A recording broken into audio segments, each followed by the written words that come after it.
We are live. Yay. Hello, Yay. everyone. If anyone is here yet.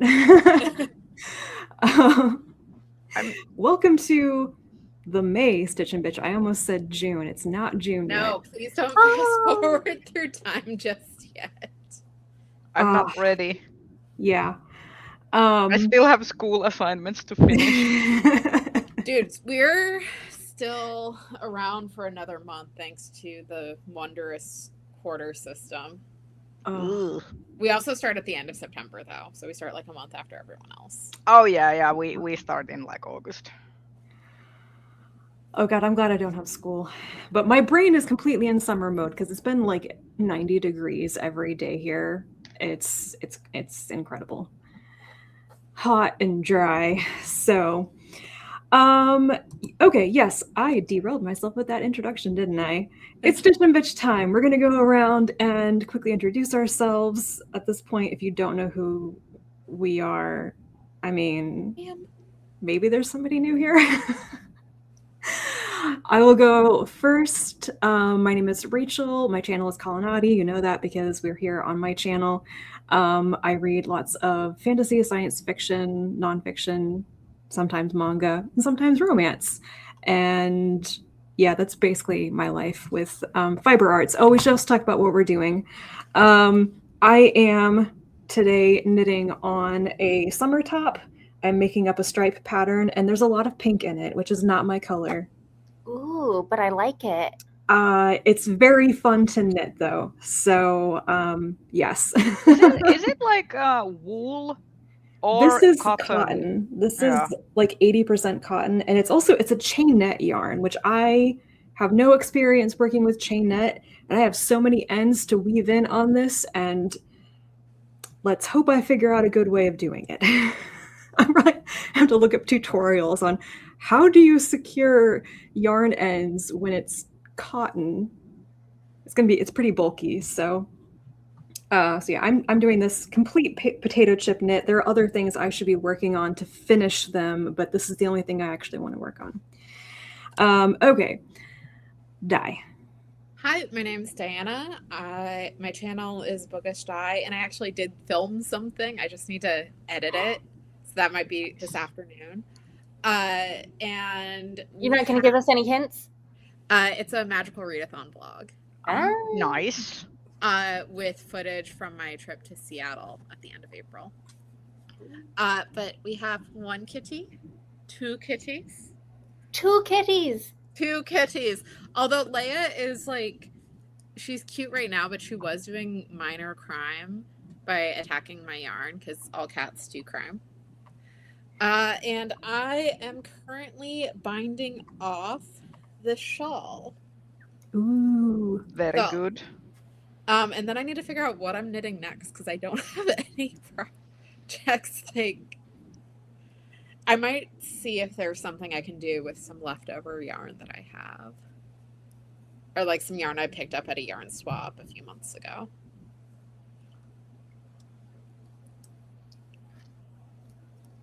Rhea? Hello, I am Rhea, and my channel is The Bookfinch, where I host my portion of the Stitch and Bitch live shows, including the one coming up next month. And I read, well, it seems currently primarily depressing nonfiction, but also science fiction and fantasy with a heavy bent on comics and manga. And currently I am mending some jeans. I have a pile of jeans that I need to mend because for some reason they keep tearing from the thigh section because fast fashion sucks. That's the worst place for them to rip. Yeah, exactly. It's like I would not care, but society has made me care that there's a gap of thigh skin showing when the jeans rip. Because we live in a society. Derogatory. Yes. So that's me. If no crime is true cat. Oh, and speaking of cat, well, we have a Hermes sighting. He has not yet fled. Has he committed any crimes to deserve the label of cat today? Well, he's always a little bit of a criminal. Today, for the first time when I woke up and he realized that I was awake, he came over and flipped over the paper trash can Oh, to get me out of bed. That is major crime. Yeah. The thing that he likes to do is that he will go sit next to it. He will put his paw on top of the kind of lid, and then he will slowly start to kind of like threaten me with flipping it over. So he'll give me a chance to like get out of bed before he commits the crime. cats are too smart for their own good. It's premeditated crime. Exactly. It's not like accidental crime of passion. It's They a know premeditated. exactly what they're doing, it's and a that they shouldn't be doing it. crime. All right, But, Kelsey. but I still love him. I'm Kelsey. My channel is The Fancy Hat Lady Reads. I read almost exclusively SFF. I have meow. Did you hear that? Sunshine. I heard her. Ah, I have a new video on my channel as of this morning that was a lot of fun to film. So highly recommend checking that out because all of my brain cells overnight went into editing that and not into sleeping, and so I could be awake for the live show. So we'll see how this goes. My cat is down here. I can summon her with treats. Come here. Unlike Hermes and Luke and Leia, Sunshine rarely seems to do crime. She does crime. Remember all the crime she did when I had my surgery? Yes. Jumping around, Well, being banned from the room. Yeah, well, yeah, that. I guess she committed all of the crimes in her system at that time. Yeah. She's looking at me like, must I jump up to eat the treats? Yes, you have to be on camera. It's like, can you not just bring the treats down here? Here we go. Here's a cat. Sunshine. Sunshine. I do have a little stack of mending that I can work on if I feel like it during the stream. I haven't started on it yet, though. Right now, I'm feeding my cat treats. This is a safe place for mending activities.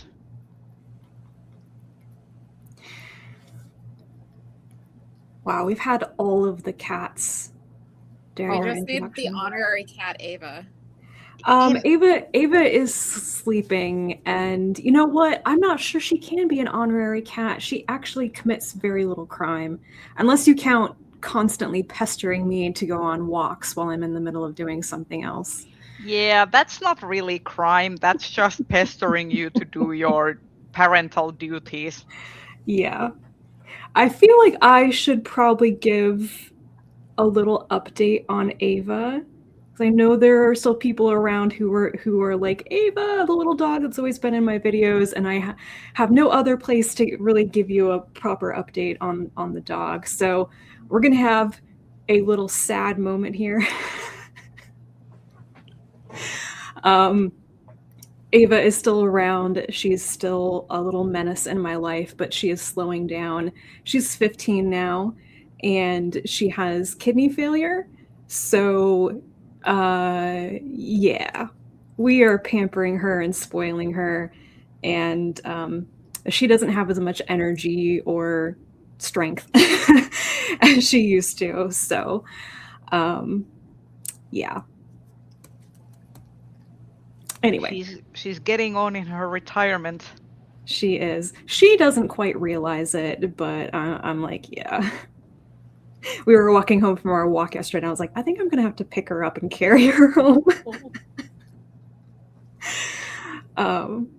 And I don't know that much about kidney stuff, but I'm starting to worry now. It's so hot, and water intake is a bit of a problem. So she loves being outside. She wants to sit outside and bake in the sun. And I'm like, I just don't think I can let you do that anymore. Have you been adding water to her food? Yeah, she gets water in her food. She gets wet food now, but she is getting on sub-Q fluids, right? Yeah, she's getting sub-Q fluids, which definitely helps, but it's diminishing returns.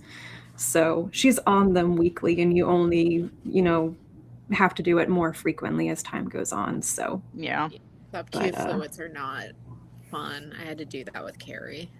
My family and I managed to do it in the initial rounds, and it was absolutely awful. It's very much worth it to go to the vet once a week and have a trained technician take care of it for you. But Carrie's were once a day, so that was not feasible.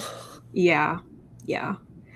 So I don't remember how often it was with Esme, but it was a short enough amount of time that she was on the sub-Q fluids before she passed that I just did it. Mm-hmm.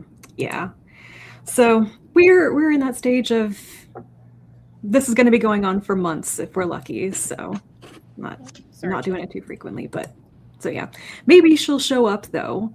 Keep a little eye out for her, because give it an hour and she'll be like, walk time again.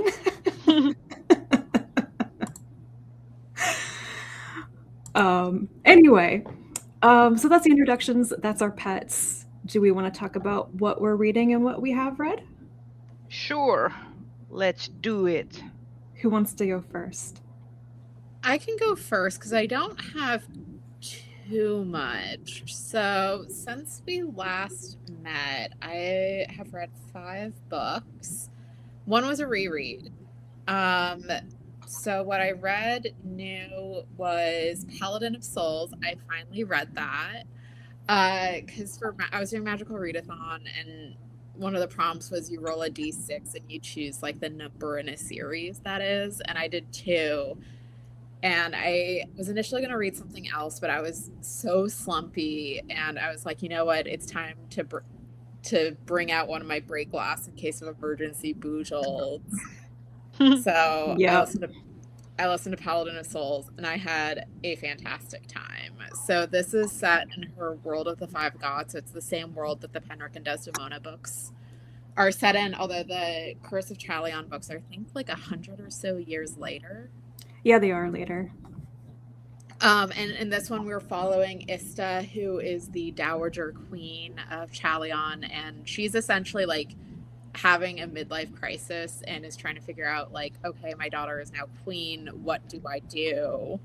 I can't just be trapped in this castle anymore. So she fakes going on a pilgrimage, and then it turns out that even though she's done with the gods aren't done with her. And I had a great time. I really loved how Buchel writes characters. I loved Ista so much. And I really do want, I don't know how it would happen, but I do want Ista to meet Penric and Des, just because, I mean, Desdemona would have an awful time. Desdemona would not have a good time. But I do want Penric and Ista to figure out who's God's favorite child. They can both be God's favorite child in completely different eras. God doesn't play favorites. The bastard does. So yeah, I read that. I reread the 5th season, and that was still very good. It's been a decade since I read that book, because I initially read it. I should read those again. Wait, what? Yeah. Oh, It's been forever. I never actually finished reading the series because I started grad school in 2016, so I never got around to finishing the series. You've never finished? You've never finished the series?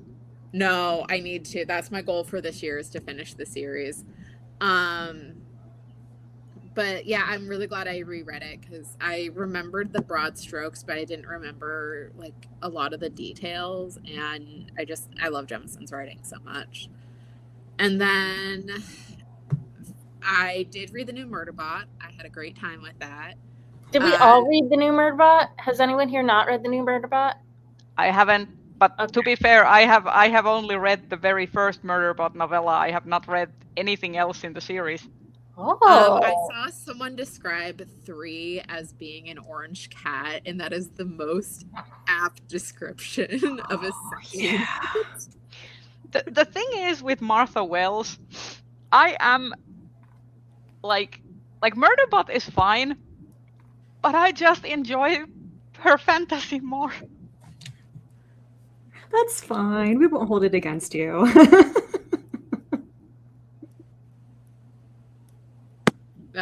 So yeah, I had a really great time with that one.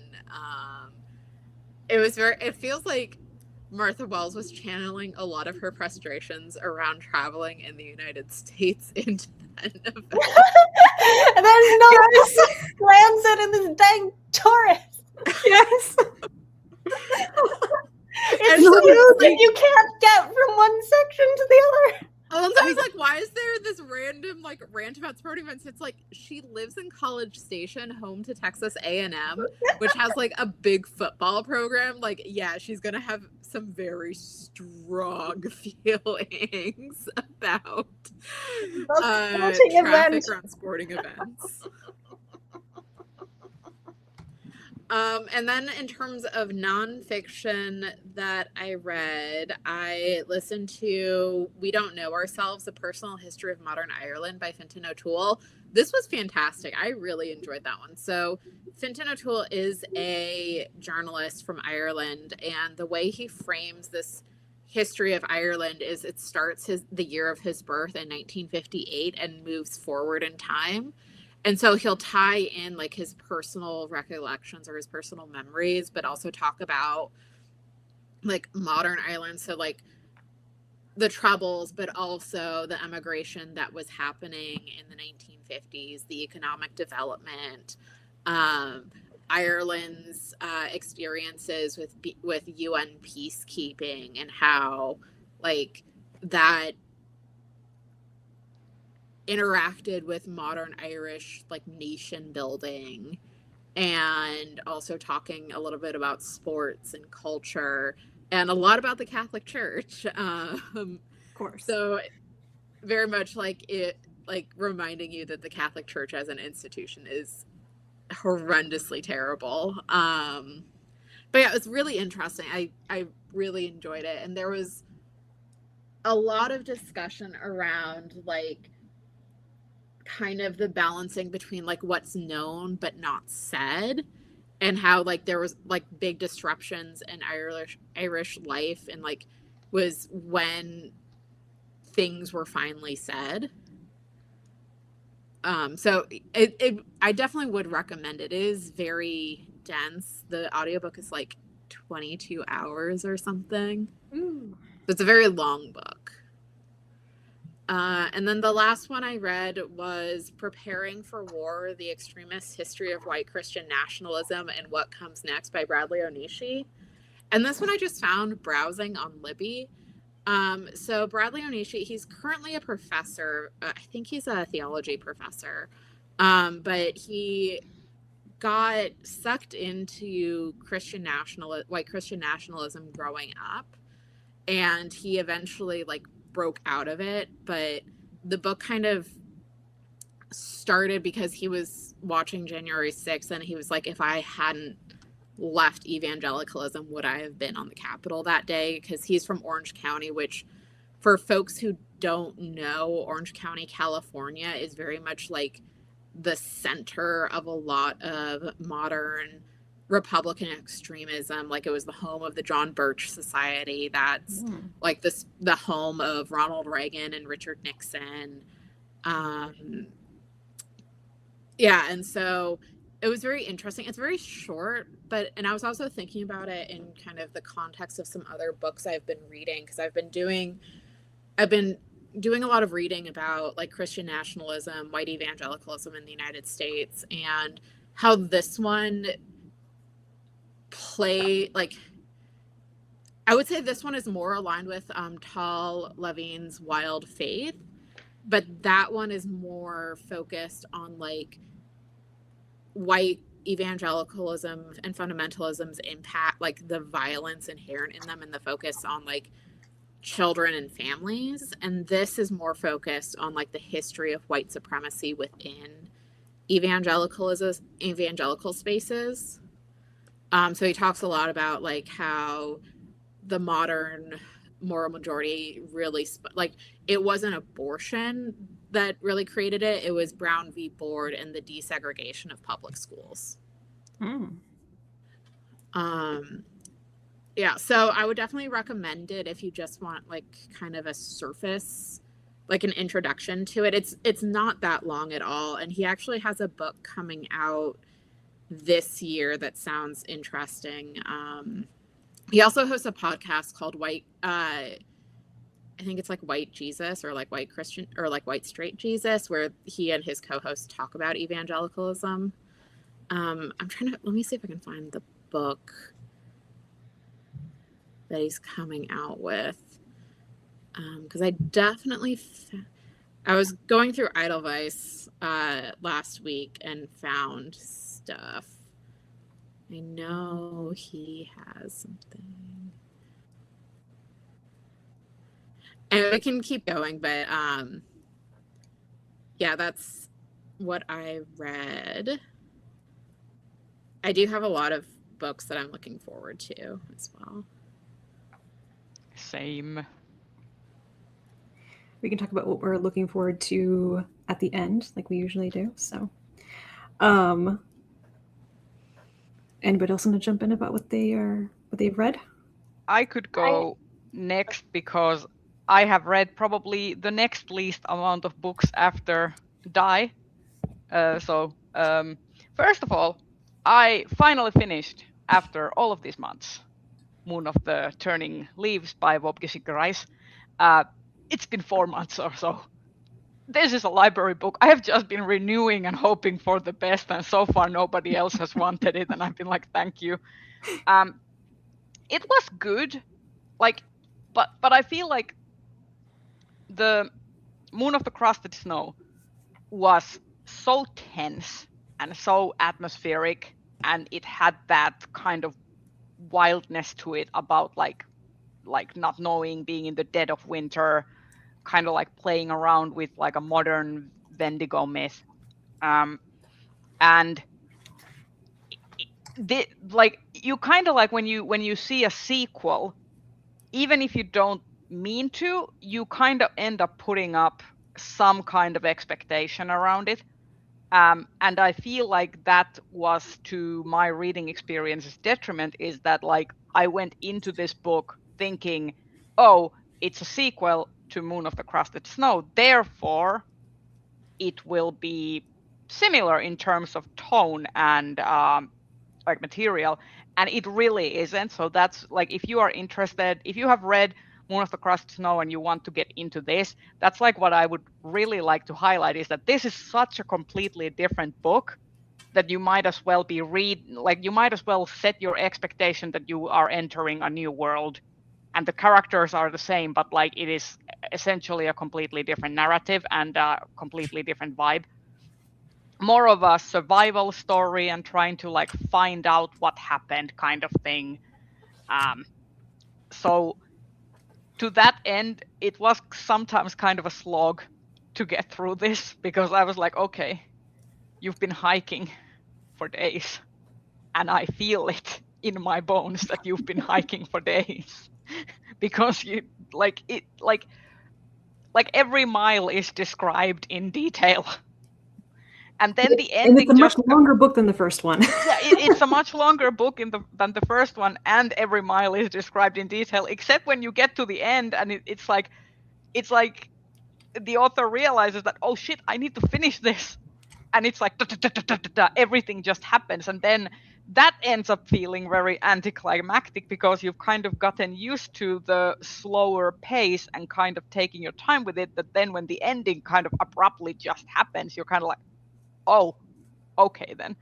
but it was still quite enjoyable. I enjoy his prose very much. And then let me just go to my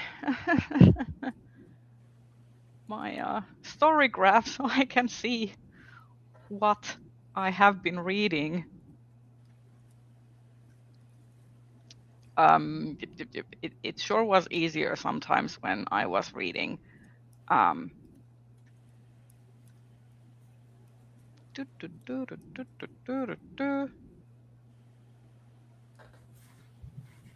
Okay, yay.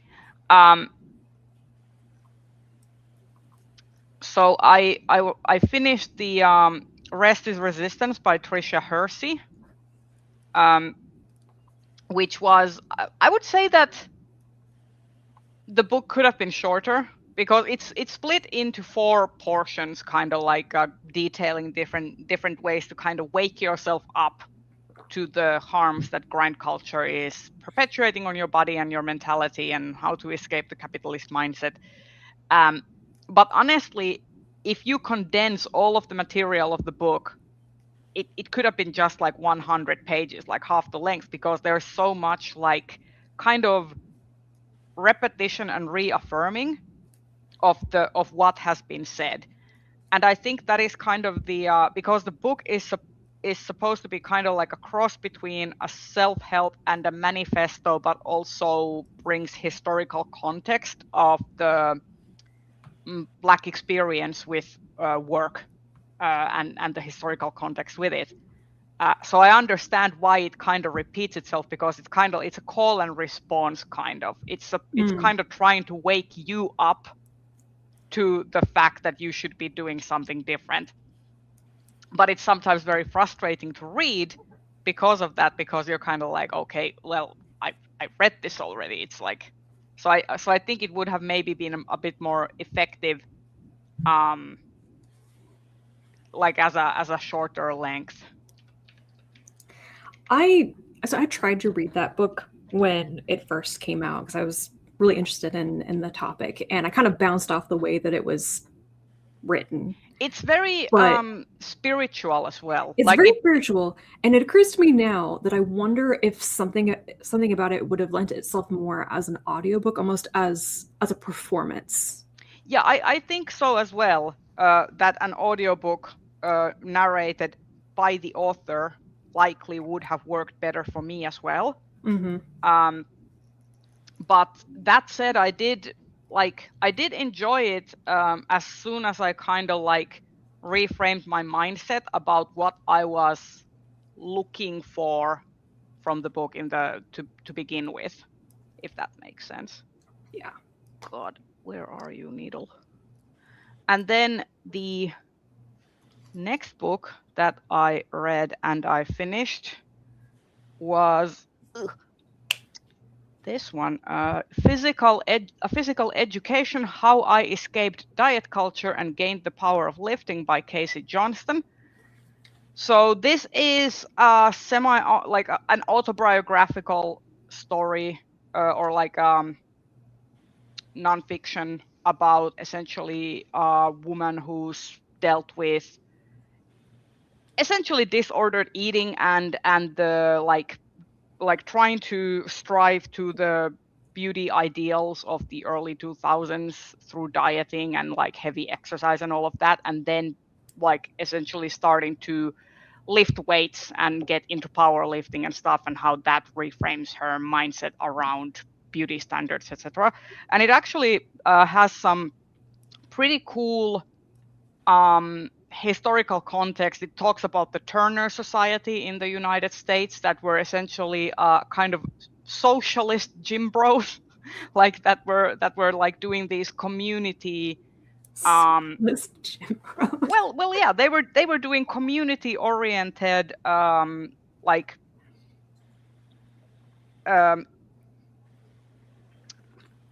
what is the word? Not education, not entertainment. Jesus, exercise communities, like and gyms across America or across the United States to be specific. And their whole point was to kind of like build worker union coalitions and improve the health of like the working man, etc., etc.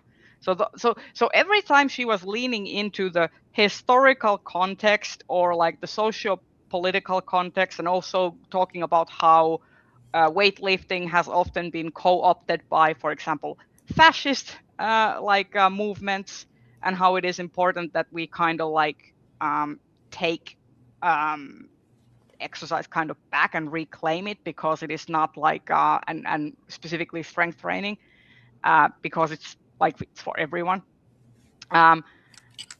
So that was interesting. It was interesting when it focused on the non-fiction part of it with the kind of sources and facts. And then when it was talking about her personal gym journey, I was less interested, because I was like, I have been going on my own personal gym journey for a while now, so this is less interesting because it's so personal to everyone, that it's like I did not find a lot of meat in that aspect of the book. But I think someone who maybe is interested in weight training but has not yet started may find more out of it. But yeah, it was a pretty decent book and a quick read. And then currently I am reading this chunker, which is The Myth of Normal: Trauma, Illness, Healing in a Toxic Culture by Gabor Mate and Daniel Mate. And this essentially talks about body-mind connection, how modern medicine is failing us because doctors are assessing people's bodies and not really like even discussing people's previous like mental health or like trauma or personal history or family history, like from like a mental lens. So it's essentially mental stuff is viewed as separate to the physical body experience, while newer research keeps pointing to the fact that like it's the whole package that deals with like autoimmune conditions, cancers, etc., etc. So for me, it has actually reading this has felt really kind of affirming, because it's a lot of the things that I have been suspecting for a long time based on my own experience. But it's nice to have it packaged and sourced and like heavily footnoted with like scientific research. And also it's very engagingly written. Like I think it's like sometimes these tend to be like super heavy in terms of like it's just so much like scientific jargon. And this feels like it's very engaging and actually opens up the terms for the layperson to be able to understand it. And that's what I've been reading. That's all. All right. Which of us should go next, Kelsey? Should it be me? Let me count how many books I have. I need to go to Goodreads for this. Okay. So there are 2 that I was in the middle of reading last time that I've now finished. And then I have 1, 2, 3, 4, 5, 6, 7 more books on top of that. So that's 9 total. Do you I think you read more than me. Does that mean you're going next or am I going next? Oh, you go. Okay. So there were 2 books that I was reading in the middle of when we spoke last month that I've now finished. The first was the first book in this bind up. It's The Element of Fire by Martha Wells, which was her debut novel in 1993, I think. This was fine. 3 stars. It's not like, I also read The New Murderbot Platform Decay as soon as my copy arrived in the mail, and it's very clear that she's just a much more compelling writer now than she was here. Like, there's nothing wrong with this, but it doesn't grab me and hold me the way her more recent writing does. Like, really all of her more recent writing, because I've ever read, I think, all of her books from Raksura to present, and all of them, I think, were more like compelling page-turning reads for me than this, even though I can't, like, point a finger at anything that's wrong with The Element of Fire. But the one I'm actually most excited to read is The Death of the Necromancer, which is the second book. And I don't know when I'll get to that. But if you want a little bit of plot summary, this is about two POV characters in a kingdom where the young king is politically weak and under the influence of a nefarious cousin. And so his mother is holding things together behind the scenes, and there's sort of a power struggle between the king and his mother. And one of our protagonists is the captain of the Queen's Guard, and the other is the king's older half-sister, who is half Fae and has been, like, banished from court since she was a teenager, and like, arguably could have a claim to the throne if she wanted it, which she doesn't. And they end up, because of circumstances, teaming up to save the whole kingdom from attack, both magical and otherwise. It's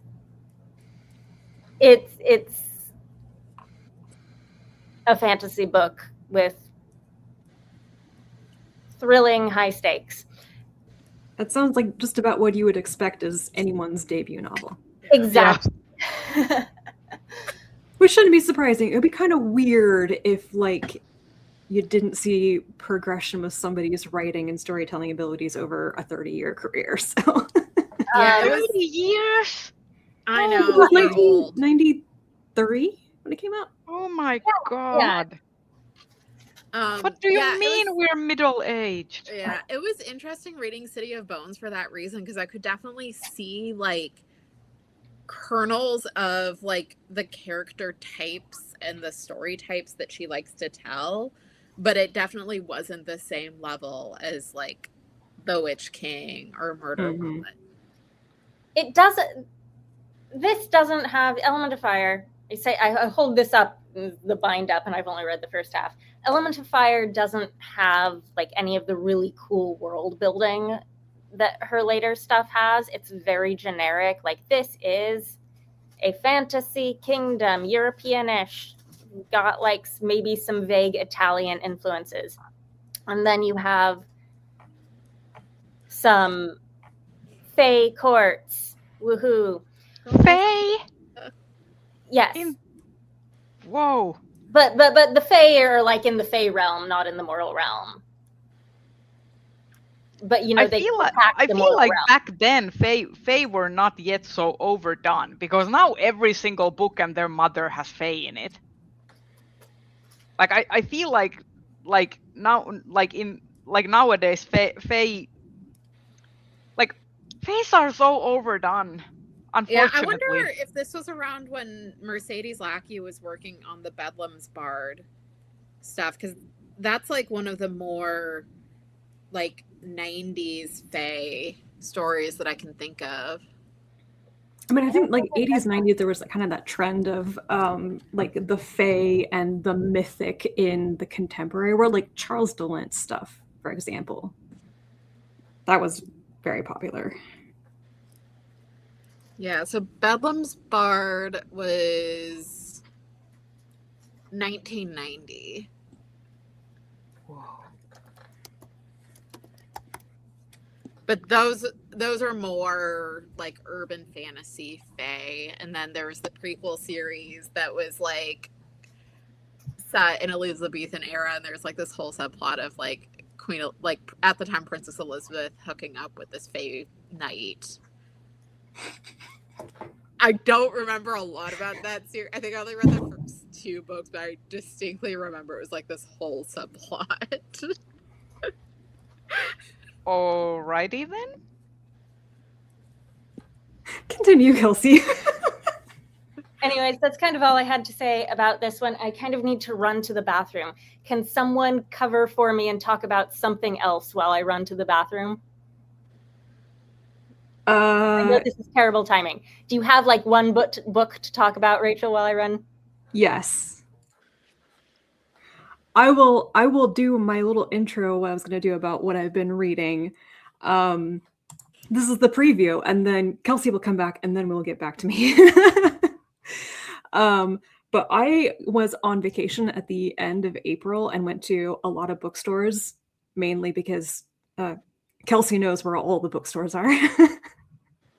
And I'm happy to say that I've actually read, or I'm currently reading, like more than half of the things that I got. So I'll just talk about what I'm currently reading.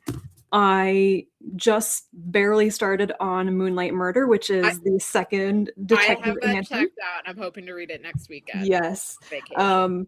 This series by Uzma Jalaluddin is kind of like my replacement for the Tita Rosie's Kitchen murder mysteries. Like that space in my life is now being filled by this.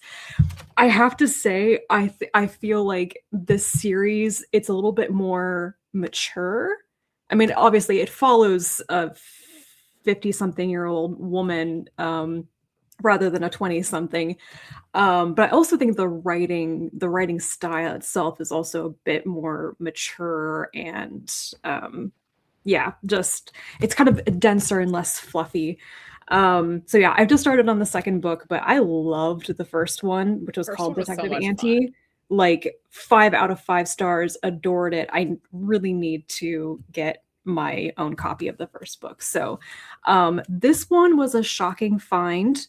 Because like I said, I went to a lot of bookstores with Kelsey, and on the last day that I was visiting her, which was in Independent Bookstore Day, we went to the Strand, and I had 3 books left on my list of things that I was searching for, and I hadn't found them anywhere else, and they were all long shots. And this was a long shot because it wasn't technically out yet. It was going to be out in like 4 or 5 days, and I found it on the shelf. I don't know how that happened. The other one that I am currently reading is Bitter Medicine by Mia Tsai. This came out a couple of years ago. Oh, I have it on ebook and it's on my list. And is it good? Are you enjoying it? When was this published? I keep thinking it was like only like 2 years ago. I think it's 2023, 2022 or something. Yeah. It doesn't have super high ratings on Goodreads or Storygraph. Which kind of surprised me because when it came out, I only heard amazing things from people, but maybe it's just that people I know super enjoyed it. So I got Kelsey's copy, and this is like my 3rd attempt to read this because I kept not finishing it when I got it from the library. But I'm a decent way into it, and I'm quite enjoying it. And I don't know how I missed this or I forgot this. It is kind of it's a romance. Like there's feelings between the two. Is there yearning? Yeah, there's definitely I really like being with this person, but I'm not sure I deserve them. How could they possibly put up with me or blah blah blah. Anyway. I think it's gonna get a little bit steamier than I expected it to be. I'm not entirely sure what the magic is because I'm still getting into it. But one of the female lead, her magic involves like making symbols, like almost like calligraphy, and imbuing it with magic. That sounds so cool. It's really interesting. She's also an artist. Like she used to in like a previous life do really fantastic paintings. So I don't know. I think I'm gonna really, really enjoy this one. But my reading time, do I want to read Moonlight Murder or do I want to read Bitter Medicine? I can only read one book at a time. I'm reading like 12 books at any given time, so you can definitely read more than one book at a time. Yeah, that's true. I mean, I've got like 5 things on my currently reading thing. Before I turn it back to Kelsey, the other thing that I am trying to actively read is Green Teeth by Molly O'Neill. Oh, I am currently reading that as well. That is one Okay. that Well, I'm currently let me reading. know if you like it, because there's nothing wrong with this. I'm listening to it on audiobook, and I think maybe it's not for me. It's fine, but I've forgotten that I was reading it, which is not a good sign. Oh, So if more interesting things start to happen, or if there's a twist or something, somebody please let me know so I will keep going. But this one might be on the chopping block. It's just like, if it's not going to keep my interest. But Molly O'Neill is this one of the Lodestar nominees, or No, she? it's Found Astounding. it. Okay, yeah, she's nominated for the Astounding Award, because I wanted to read something by her. So maybe Kelsey will have more thoughts on that one. So turning it back to Kelsey. The other book that I was in the middle of last time we spoke that I finished since was The Wolf and His King by Finn Longman, which is a retelling of the story of Bisclaveret. I don't know if I'm saying that right. It's one of the lays of Marie de France. I was previously completely unfamiliar with the story. I read the book without knowing the story at all, and then I went on like Project Gutenberg and read a version of the original story so I could do some comparison. I really liked this. It has a very like classic old school fairy tale retelling feel to it that I really appreciated. I was curious to go and see, how much of it was faithful to the original and what was changed or added. And I was a little surprised that the like added plot material was mostly the first half of the book, and that like all of that additional story was building up to the point where the original starts. And then from there on out, it's actually extremely faithful to the original story. It is like, it's a queer retelling, but you don't have to do very much to the original story to get there. Like it's the original is already kind of like more than 50% of the way there. Just a wee bit gay, yeah. Yeah, just a little bit. for me, that's always like major endorsement. How gay is it? Like if it's like more than 50% gay, I can work with it. I wouldn't say it's primarily a romance, but like they're the two main characters are both guys, and they end up as lovers at the very end after everything goes down.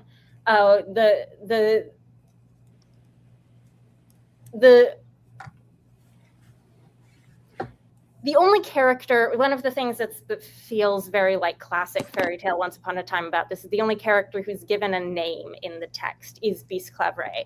Everyone else is referred to as like the king or the cousin or etc.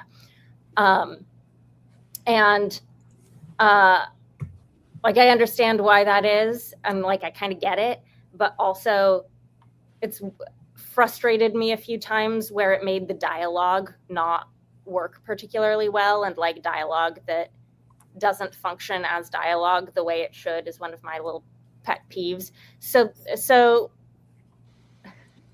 the king, who does not have a name in this, his chapters are all told in second person, so like you are the king. And he is like besotted from the very beginning, but the affections aren't returned until the very end. It's a werewolf story. Did I mention that? No.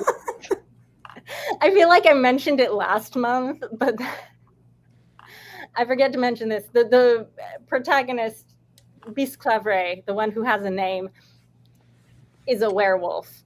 And that's the whole deal, is that he's a knight, but then he has this terrible secret where he turns into a wolf.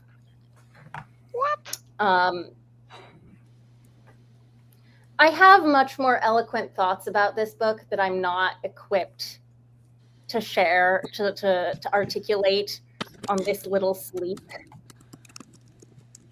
That is okay. I didn't get enough sleep for this last night. But yeah, it tickled that like classic fairy tale retelling, scratched that classic fairy tale retelling itch for me, in a way that was really exciting, because I haven't read a book that did that in a very long time. And surprisingly, it was a retelling of a story I didn't even know. So fun times. The fairy tale retelling isn't dead. It lives on. I should utilize Project Gutenberg way more. It's a really good resource. It's good for like, whoa, this is a retelling of a story I don't know. Can I find the original? But the original story is very, very short. It might be a poem in the original, but the English translation I read was a prose translation. But it's a super, super short story. So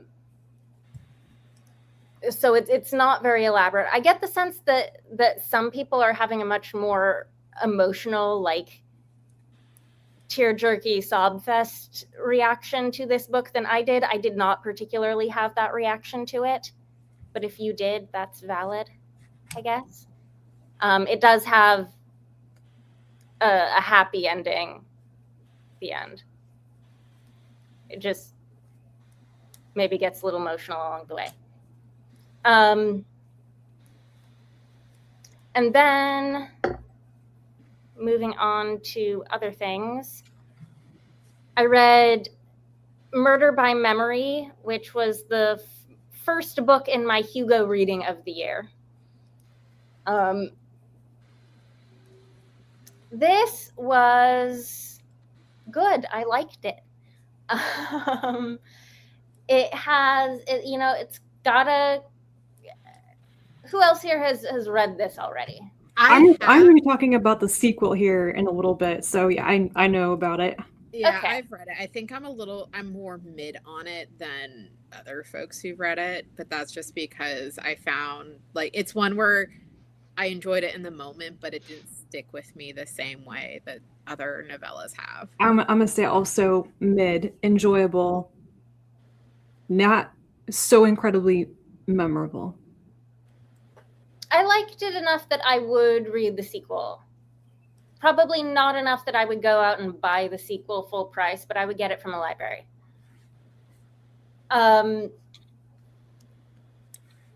What worked for me about this, I think, was the balance of genuine coziness with serious world building. You've got this sort of generationship premise that's not actually a generationship, because there aren't generations. People are just sort of made functionally immortal by the ability to store people's memories and put them in new bodies. And there's enough like genuine ethical questions about how this all works to like not feel totally lazy, but there's also enough sort of safety and comfort in it to be a cozy science fiction setting, I think. And you know, it's a mystery. Because of the nature of like what it means to actually kill someone in this particular setting. The nature of the murder is not entirely straightforward. And it was fun. I liked it. I don't think it will stick with me a long time, but I did enjoy it in the moment. I agree with both of you on that. It's definitely one that I don't remember so much about the plots, but the setting, what she did with that very old-fashioned, not exactly Victorian. For feeling. me, it read more like Golden Age of Mystery with Agatha Christie. Yeah, yeah. But it's like the idea of like being on a super high-tech colony spaceship where it actually feels like, I don't know, going to hang out in the local gentleman's smoking club instead is just really interesting to me.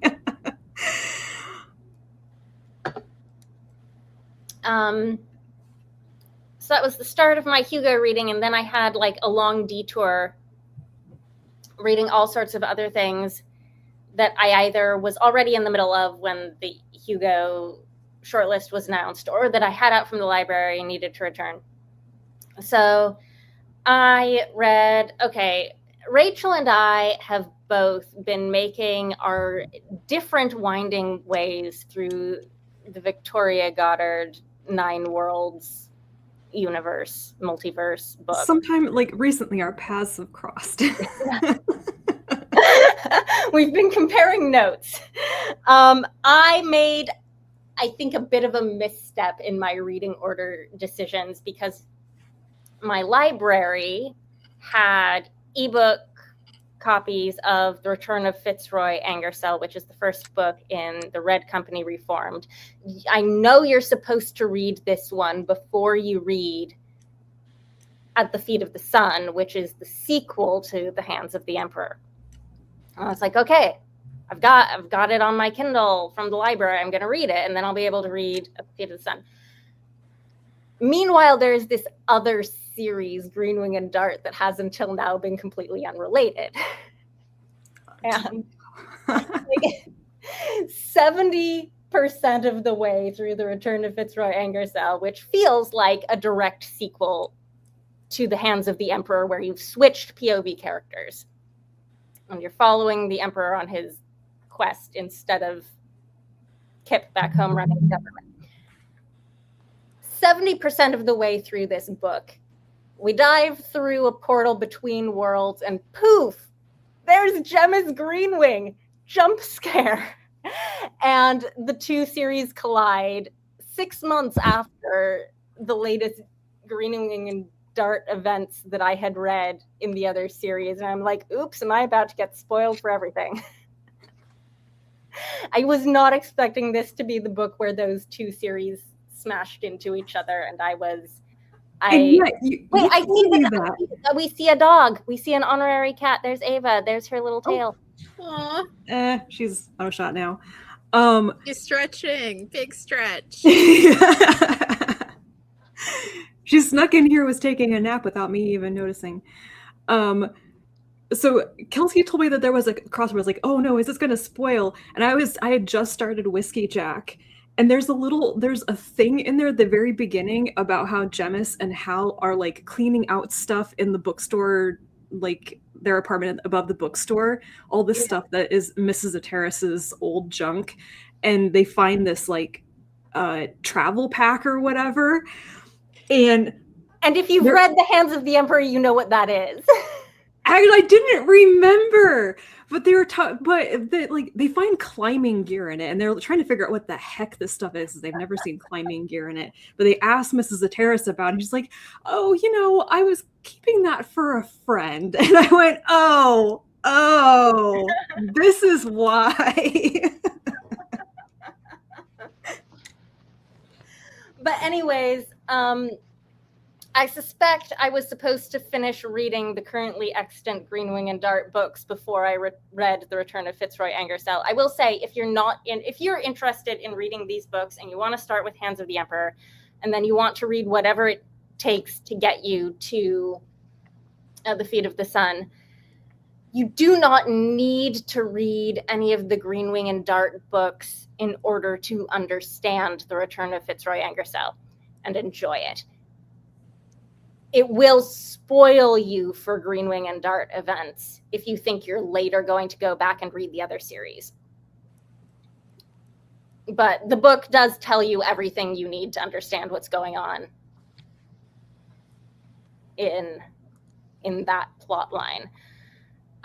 So now I'm a little bit stymied because I don't have the next 3 Greenwing and Dart books, and neither does my library. So I could buy them. What? I have the entire series.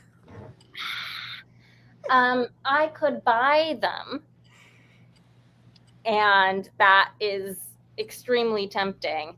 Or I could continue to read some of the shorter fiction in this universe that my library does have. I have... Rachel, you've already read this one, right?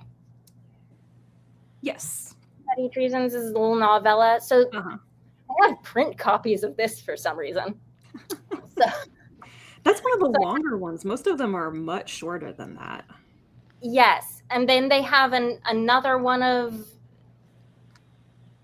the like prequel-ish novellas that's following another one of the characters. That's there's a like novella trilogy that's the Sisters Avrampool, and the library has the first one of those, which is the Bride of the Blue Wind or something. But they don't have the ones that come after it. And then they have like exactly one of the Greenwing and Dart prequel short stories on ebook, which is one of the ones that's about Hal. So I'm going to read that. So I think right now I'm filling in a little bit of the short fiction because I'm focusing on Hugo reading. And none of this is Hugo reading. This is all distractions from Hugo reading. But that is my chaotic update on... Oh, I should actually tell you what I thought of The Return of Fitzroy Angersell, because this is a very fun book. You do have to read The Hands of the Emperor first. Like, I know it's listed as the start of a separate series, but this isn't a series that stands on it. So, like, the only reason it's the start of a different series is because it's a different POV protagonist. And like this is the quest. The quest, yes. That like everything is literally building up to make it possible in the Hands of the Emperor. Yeah. Yeah. So this is like, if this is a sequel to The Hands of the Emperor, and like The Feet of the Sun is a different sequel to The Hands of the Emperor.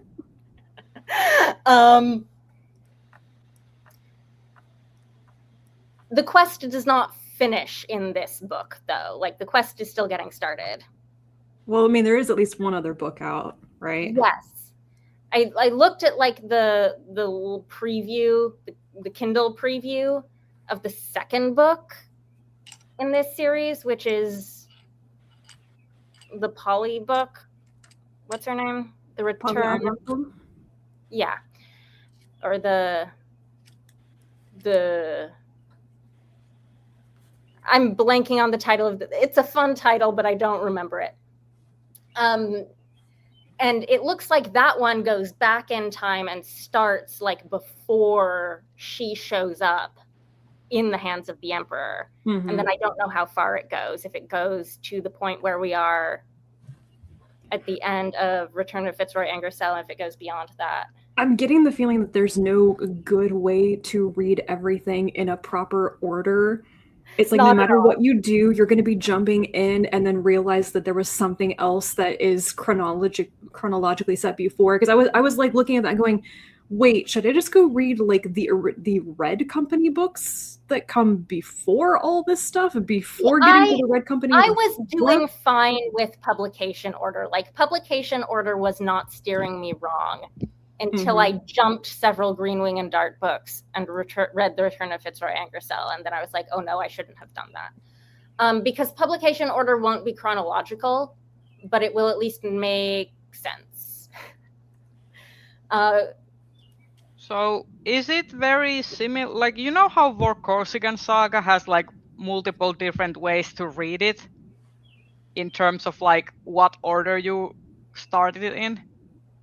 I've Well, only read a few Vorkosigan books, so maybe someone else can answer So that. I'm wondering if this is similar, like like whether there's going to be like multiple ways you could potentially read it. the Vorkosigan Saga doesn't have like that convoluted chronology. Like there is a very strong sense of the order in which the events happen.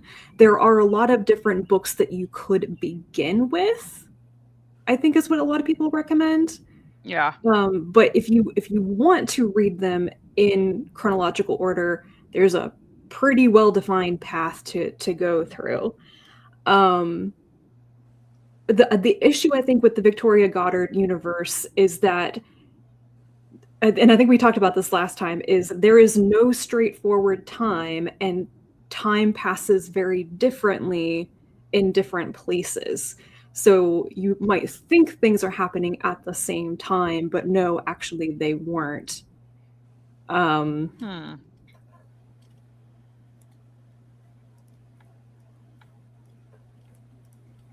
That doesn't. I'm not going to say that like takes away from the fun of the stories, though. They're all part of very. it is that it is a multiverse where there are a Mhm. bunch of different worlds that you can portal between. Like, yes, time is running differently in the different places, but it's moving forward in all of them, at least as far as I can tell.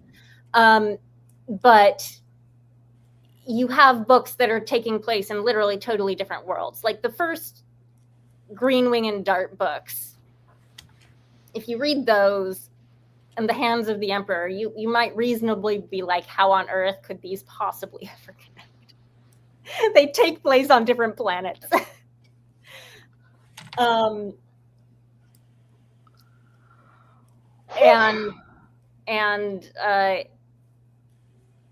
It's the whole thing takes place sort of in the aftermath of a big disaster that made travel between the worlds harder.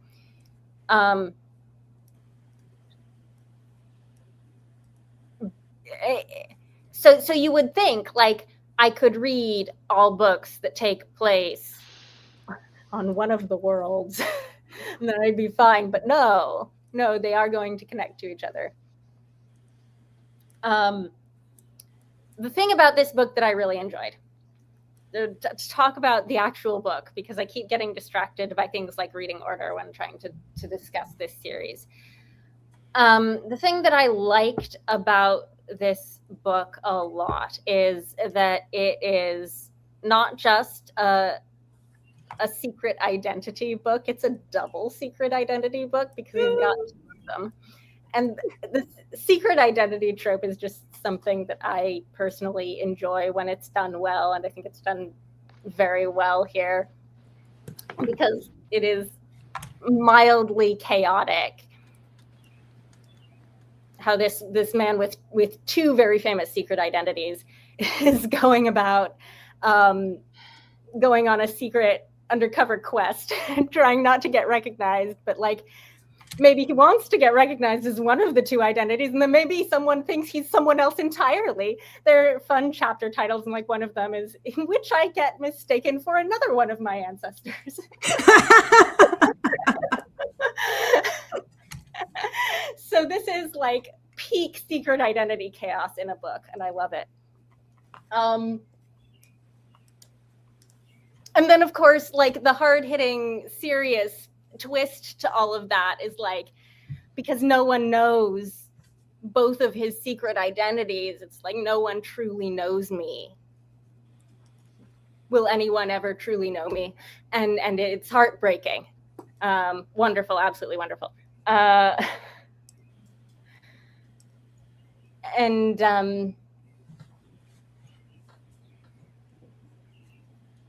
that was fun. And then I read Platform Decay, which we have already discussed, which was also incredibly fun.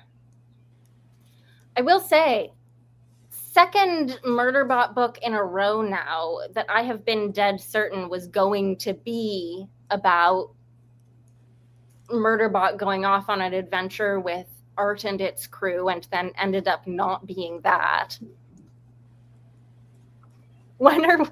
Is the next book going to be about Murderbot going on an adventure with Art and Its Crew? I don't know, but next one is the last one she has under contract, and she's kind of hinted that it had better have more art in it than this one. There was a suspicious lack of art in Platform Decay. Suspicious lack of art. My goodness. I hope the next Murderbot is a full-length novel. Are you thinking the next one will be last? She's kind of hinted that it's probably going to be a stopping point for the series. Like, she said that the way the series is, there's never going to be like a definitive end point, but I think she's getting to the point where she's ready to put a pin in the series and work on some other stuff. That's the impression that I've gotten reading some of the interviews for Platform Decay. The next one is the last one she's got on contract with the publisher, right? Yeah.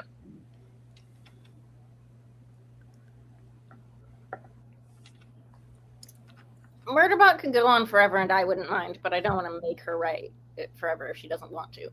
Yeah, she's also working on the third Witch King book. Woo!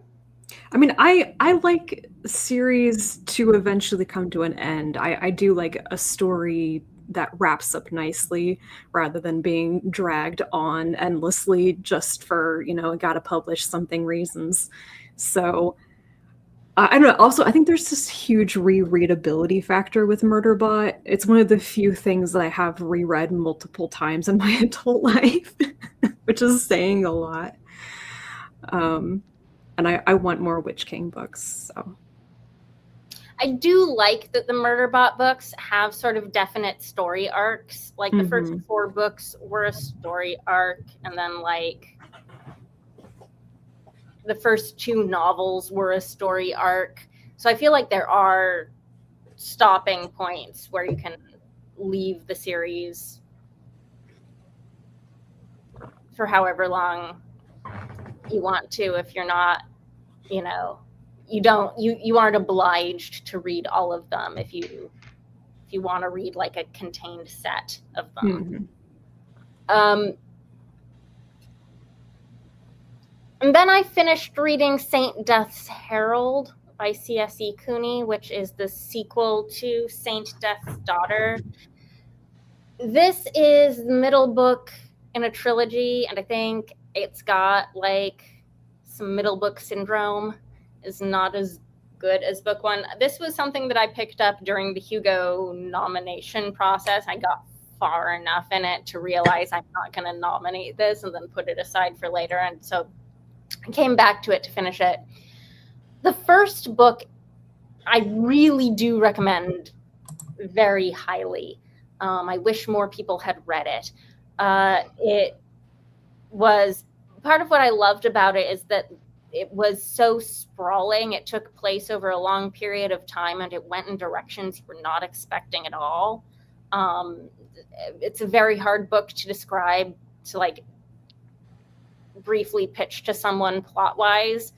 For that reason, this one was so much more straightforward. You have a few characters from the first book who are on a chase across various like nations of this continent after, chasing after an evil ghost that's possessing various people and creatures. And the protagonist has to like catch and defeat the evil ghost of her evil great-grandfather, and voila, that's the book, that's the story. And it's underwhelmingly simplistic in that way, but it's still beautifully written, and it's still an extremely imaginative setting and world building, and the protagonist is still a lovely character to read about. So I probably will read the third book whenever it comes out, in hopes that like the middle book slump is just a middle book slump issue.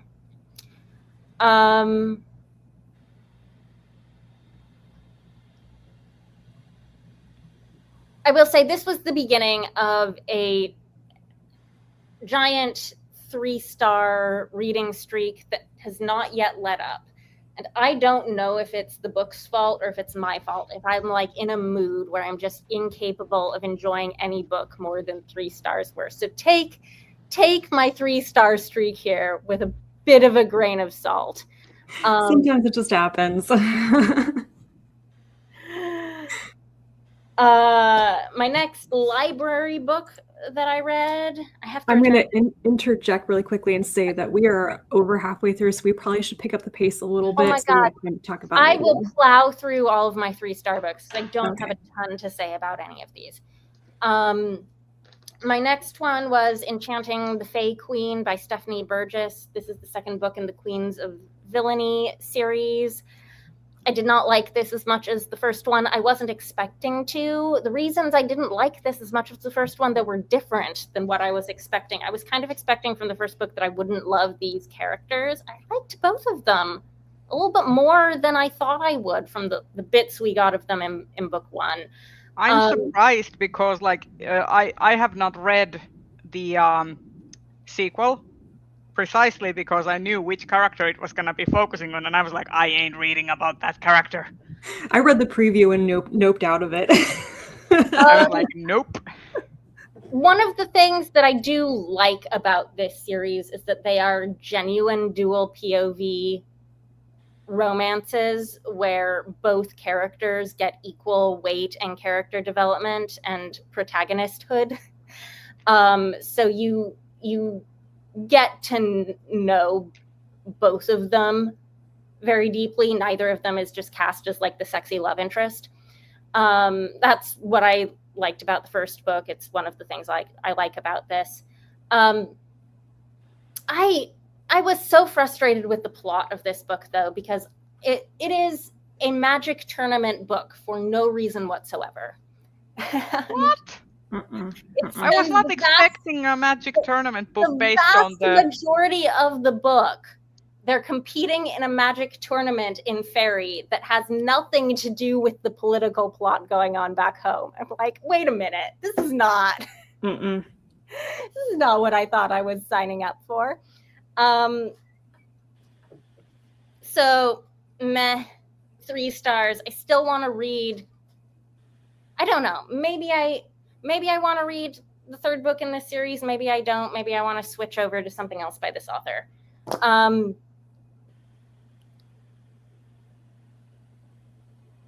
And then my next 3-star read. Okay, this was a novella that I have had on my shelves for a long time because I bought several books from this small press when I was trying to find more, novellas by small press publishers.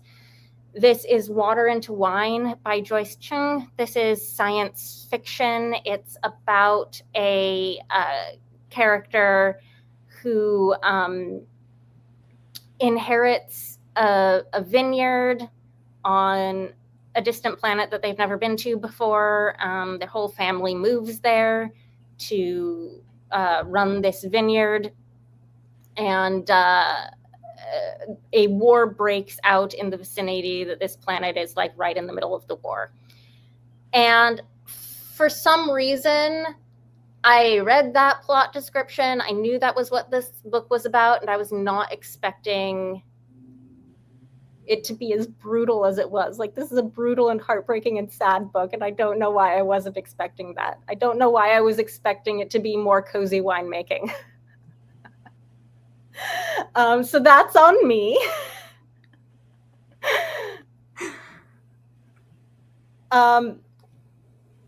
If you want to read a heartbreaking book about normal people caught in the middle of a space war, yeah, sure, absolutely fine. Pick this up. It wasn't like, I think this would have needed to be like stunningly written to really grab me in the mood I was in when I picked it up, and it wasn't. So, but other people have given this much higher ratings and more in-depth reviews. So I don't know, trust them, not me. That might be a victim of my 3-star reading slump. And then the latest victim of my 3-star reading slump is Automatic Noodle by Annalee Newitz, which was my next go at one of the Hugo nominated novellas. This was fine. It was fine. It was, I'm really glad that I read it really far in between Murderbot stories. I texted the group. I texted our group chat. I was like, this is really suffering from me reading it right on the heels of the new Murderbot. Because this is what... Oh, go ahead. No, you may continue. I was just going to say, I have a feeling this is going to be one of those novellas that I just add to my tick of nominated because Hugo Darling, because I have not heard, out of all my friends who read this book, I have not heard anyone like be enthusiastic about it. Everyone is like middle of the road to I did not have a good time. I think I rated it like 4 stars out of 5. I did enjoy it. Yeah.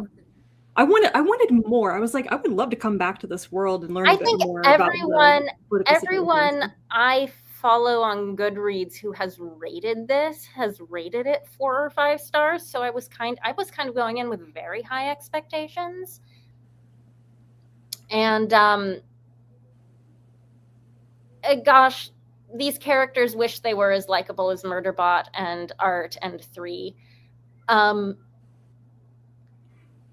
And they're just not. And I mean, that's very, very tough comparison to make because you're introduced to this whole gang of new robot characters. And on the other hand, Martha Wells has been writing a series for years that I've been following and getting way more invested in with each subsequent installment. So it's an unfair comparison. The sort of cozy start up a noodle shop plot is a pretty formulaic color by numbers SFF cozy start a business plot. If you think you have an idea of how that sort of story goes, then you know what's going to happen in this book. So is it like what's the Legends and Lattes? Yes, yeah, but in sci-fi setting. Legends and Lattes, but everyone is what? They're making a community space too. Everyone is robots, and they're in like a near future San Francisco that's recovering from a war where California seceded from the United States. And so it's like post-war San Francisco. And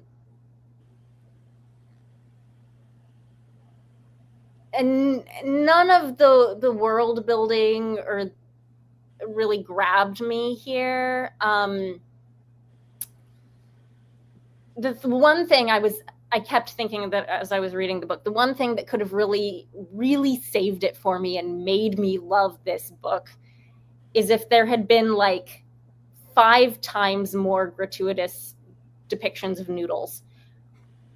Like that if was it not had, how I was picturing that sentence to end. If it leaned into the noodle content like 10 times harder, I would have forgiven it any number of sins.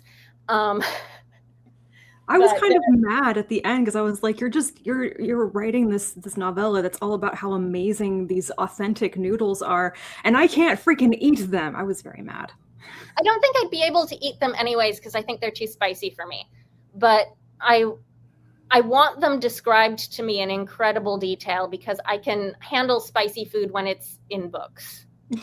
I can't handle it in real life.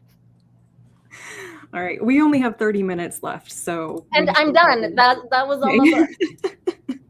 Unless we decide to go overtime, but we need to get Rhea to bed at a reason. I can go a little bit overtime, but not too much because I still need to write my assignment because I have a...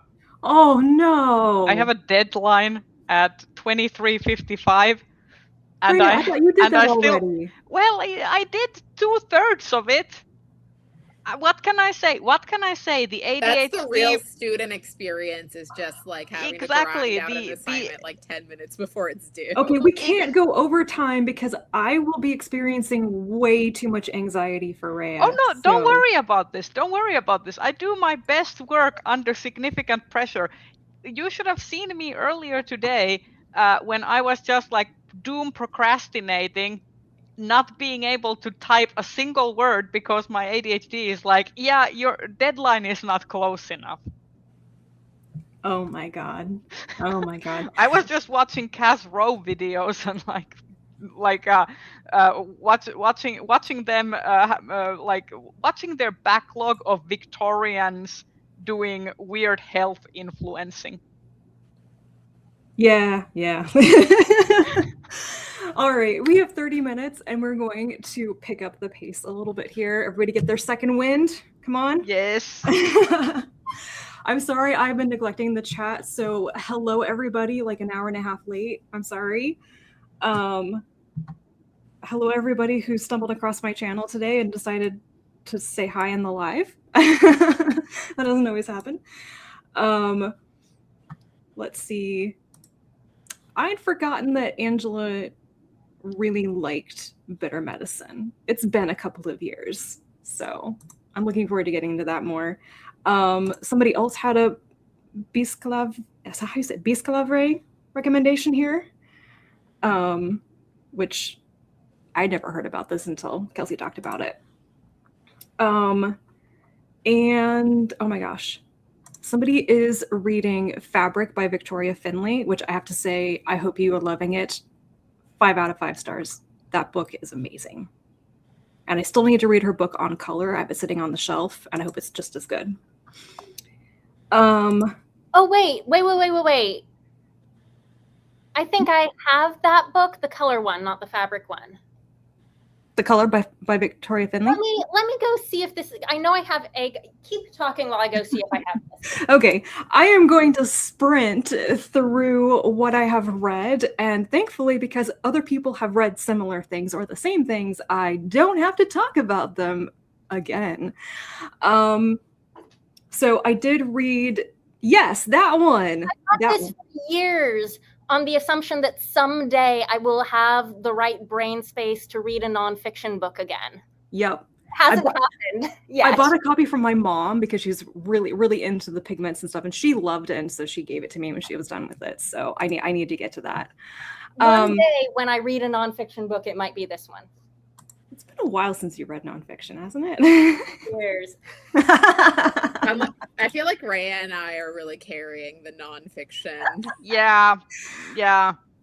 I'm absorbing all of your knowledge and I mean, the nonfiction. I go through my phases sometimes. Yeah, I really think last year's Hugo shortlist like broke something in me, and it's just been so hard to focus on SFF. Yeah. I'm not sure what has broken me, but like it just feels like maybe just a general state of the world. But it's just like the depressing nonfiction is just there, and nobody ever puts holds on them. So they're very easily accessible through the library, as opposed to some of the fantasy books that I'm still waiting to, like, after 2 years of certain books. We live in an age where you can go find a book that explains fascism, and you don't have to be on a holds list, but you want to have the, pardon my language, the next really hot monster fucking book. Like, yep. You're going to be waiting a year for that one. Sorry. I had to buy copies. Well, I didn't have to. I went and bought copies of the Heated Rivalry things because I was like 500th in line it's for insane. the first book that nobody wanted to read. And then there were like 1,000 people wanting to read the second book. Also, it's 2026. We're basically in a recession. Nobody has money. We're all trying to use the library instead. That is also true. Yeah. Anyway, let me attempt to get to the books that I read again. Sorry. I'm not doing a very good job of keeping on track, am I? I read books 2 and 3 in the Green Wing and Dart series by Victoria Goddard. These are Beast and Cake and Whiskey Jack, and I was going to finish Beast and Cake and go straight into Fitzroy Angersell, but that is basically when Kelsey popped in and was like, "Oh my god, spoilers for Jemmis's life!" And I was like, "Okay." So I read Whiskey Jack and it was a very good idea because that one has some major revelations in it that had me going, "What?" My favorite review on Storygraph of this book is basically like, poor Gemmis is fated to have all the plot happen to him, poor baby. Like, there's a bit in this book where he's explaining to somebody coming back to town about all the things that has happened to him in the past month. And everyone's jaws are just on the floor like, "You're making this up, right?" Nope, that's just Gemmis's life. So somebody wished that he could live in interesting times. No, he His really didn't want to live mother in did interesting not times. read Olive and the Dragon. He just really wanted to get over his terrible cold, stop sneezing, and mourn the loss of his awful crime kingpin ex-girlfriend. Like, and instead there is an actual reason he has the wild green luck, which is why all the stuff happens to him. Yes, well, we're getting into that, yeah. And it's explained in Olive and the Dragon, which is one of the prequel stories. Yeah. And his mother's letter mentions a bit of that. And the story goes into more specific detail. Yeah. So now I think I need to read books 4, 5, and 6 in this sub-series before I finally get back to Arturin's quest. But we will see what I'm in the mood for. I basically have 3/4 of the books that Victoria Goddard has ever written now on my Kindle, so the choice is mine. Surprise, surprise. Lois and Master Bujold has a new Penric and Desdemona novella out. It's called Darksight Dare, and this one is a dual POV, multiple POV. You're not just seeing it from Pen and Dez's perspective. You have a complete outsider's like half of the story in this as well. And I enjoyed it, though I got to the end and thought this still felt a little bit like a retread of what's his name? The general Arisadia's storyline from like The Prisoner of Lemnos or whatever that was. There is a twist, of course, but if you've been reading this series, you kind of know what to expect with Pen fixing everybody's problems, kind of giving a sermon, and gods and saints show up. So it was very, very enjoyable, but not like the best ever. So I'm just glad we keep getting more of these. I'm waiting for the very sad day when Bujold completely retires, even from self-publishing. That will be. I will cry. I desperately need someone that isn't Subterranean Press to do like nice editions of her books that I can afford. I know. I mean, I have been collecting them, which is a bit easier once you're on the mailing list and you get first pick of the print run. But they're like $40-$45 a pop for Holy shit. Novella to novel length. So they're very nice. They have beautiful covers, which is part of why I get them. But yeah, they're now they are being very slowly published in the paperback omnibuses from Baen, but I don't know how many of them are out. I think there are 3 omnibuses out so far. Yeah, so, and I don't know how they're gonna do Assassins of Thassalon. Yeah, when you get to the longer ones, yeah. But I'm more thinking like I really want Broken Binding to do like beautiful Vorkosigan books. Like they're doing Wheel of Time. Give me Vorkosigan. No, that's an interesting question. The only like really nice versions of Vorkosigan novels that I know of were the Nesfas, those hardcovers, which I have, but that was like 15-20 years ago. So yes, somebody needs to get on that and get us really awesome reprint collector's editions or something of Vorkosigan, because as much, I don't read a lot of Baen, And part of that is because Bane's cover art, while very recognizable, is also, dare I say, hideous. So, Is it the Rob Liefeld of fantasy covers? No, it's like a different type of bad. Like Rob Liefeld is like what it's hard to describe Bane covers. Like you have to see them. I have finished ladder stitching, and then this is gonna be like a kind of like a spider web situation where I'm gonna go in the round. cool. I'm very into like visible mending nowadays. Like I generally like nowadays I don't care if the stitching and the mending shows, so I'm doing like some fancy things with it. It's gonna look like a baseball glove, I actually realized now. Oh well. Just embrace it. It's in the crotch area. Nobody will know. Nobody that you don't want to know will know. Yeah. The other thing I read that I don't have a physical copy of is Nobody's Baby by Olivia Waite, and this is the sequel to Murder by Memory that we were talking about before. And I think I've said what I wanted to about that series and that world. The second one was also okay. And like the first one, I wish that it had been longer, more in depth, but I think I have to reconcile myself with the fact that this particular series is lots of vibes and they're short, quick stories, not novels. So, and then like I mentioned before, I had bought a lot of books and I have actually been reading physical books that I own. So I read Cat Sebastian's latest book, which is Starshipped. I was absolutely convinced that this book was like 1960s or 1970s like historical romance, like set in that time period. Was when I was looking for it. I kept looking for it in the wrong places. It's not, and I don't know if that got changed from the original pitch, but this is actually Sebastian's first ever completely contemporary novel, to the point of like the fandom of the TV show in this book has their own chapters, which is Discord community arguments. Like it's very contemporary. The cover though. Yeah, the cover is so retro. Yeah, the cover gives like that, 80s, 70s. When you know that it's about like people on a science fiction television show, this cover just screams, I read Star Trek fanfic in the 80s and really wanted Spock and Kirk together. Like, come on. Or Bones. It's very hard to... Well, I would say dark-haired dude, he is basically the Bones. He is Bones.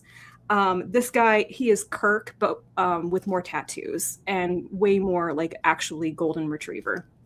Anyway, so I did a complete 180 on this book when I started reading it and was like, wait, everything that I thought this was going to be premise-wise is not actually what it is. Right. Rachel, I need to say something because you just said in relation to this character is like Kirk, but way more golden retriever.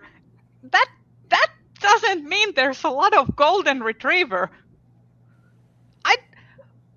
He is. Am I crazy or like but like Kirk isn't a golden retriever. Golden retriever. He just is sort of set up as the sexy shirtless character like Kirk wanted to be all the time. Okay, but he's like legit. Okay. And it's absolutely meant to be homoerotic on set. Okay. Okay. So yeah, I really, really enjoyed this. It is, of course, a romance. It's a lover or an enemies to lovers romance. It's two coworkers who've been working together for 7 years on a TV show. Their time on the TV show might be coming to an end, and they realize maybe they don't hate each other because they never really knew each other that well. And there's also a ton in here about the POV character, about his like anxiety and issues with migraines and stuff. And it really struck a chord in me. His whole like kind of issues that he's dealing with that kind of get in his way of being in a relationship, being a good friend and everything.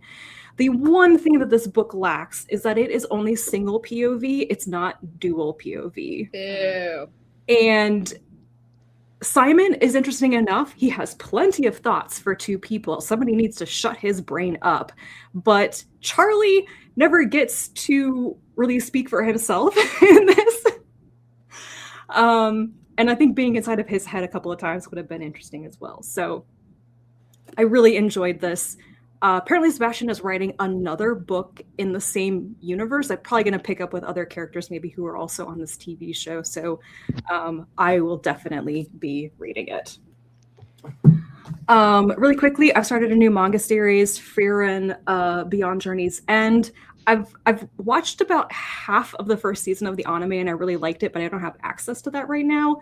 But I bought the first volume of the manga and I realized I can get the other ones from one of my libraries. So I will be reading more of this. I don't feel like I need to talk about it that much. It's been out for a while. I feel like currently we're like with Witch Hat Atelier, Frieren, and also Delicious in Dungeon, we're like living through a fantasy renaissance in manga. Spoiler, I'm finally gonna go back and try reading Delicious in Dungeon again. I need to finish Delicious in Dungeon. I like got through the 5th volume and then I was in a knife fight with the youths over the holds and I lost. I thought you'd gotten almost to the end of it. No, I haven't.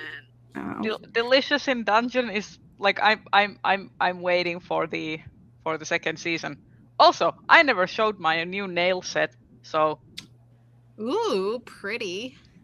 Dragon. I like the blue. Oh. It's inspired by Chinese porcelain.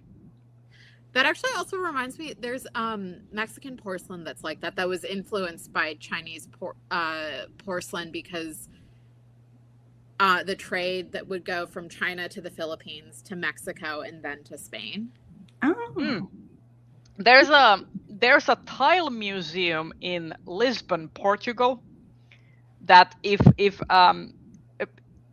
currently Portugal and Spain weren't such a hotbed and deservedly so of anti-tourism protests, I would want to go, but at the same time, my feelings about wanting to be a tourist in those places don't override the housing crisis that the locals are experiencing thanks to tourism. Okay, I still have a stack of books here. I also, like everybody else, except for Rhea, read Platform Decay. I finished this book like 36 hours after the mailman delivered it to my house, which is amazing. But also it's Murderbot. What do you expect? I read T. Kingfisher's latest new novel, because Nine Goblins is also republished, and I haven't reread that. But Wolfworm, which I enjoyed. I always like it when art stuff shows up in her books. I think it's pretty rare, actually. But this is exactly what you would expect from T. Kingfisher's more horror influenced fantasy stuff. I wasn't actually that horrified. Like a lot of people were like, if you know what the wolf worm of the title is, everyone's like, this is so freaking gross. It's so scary.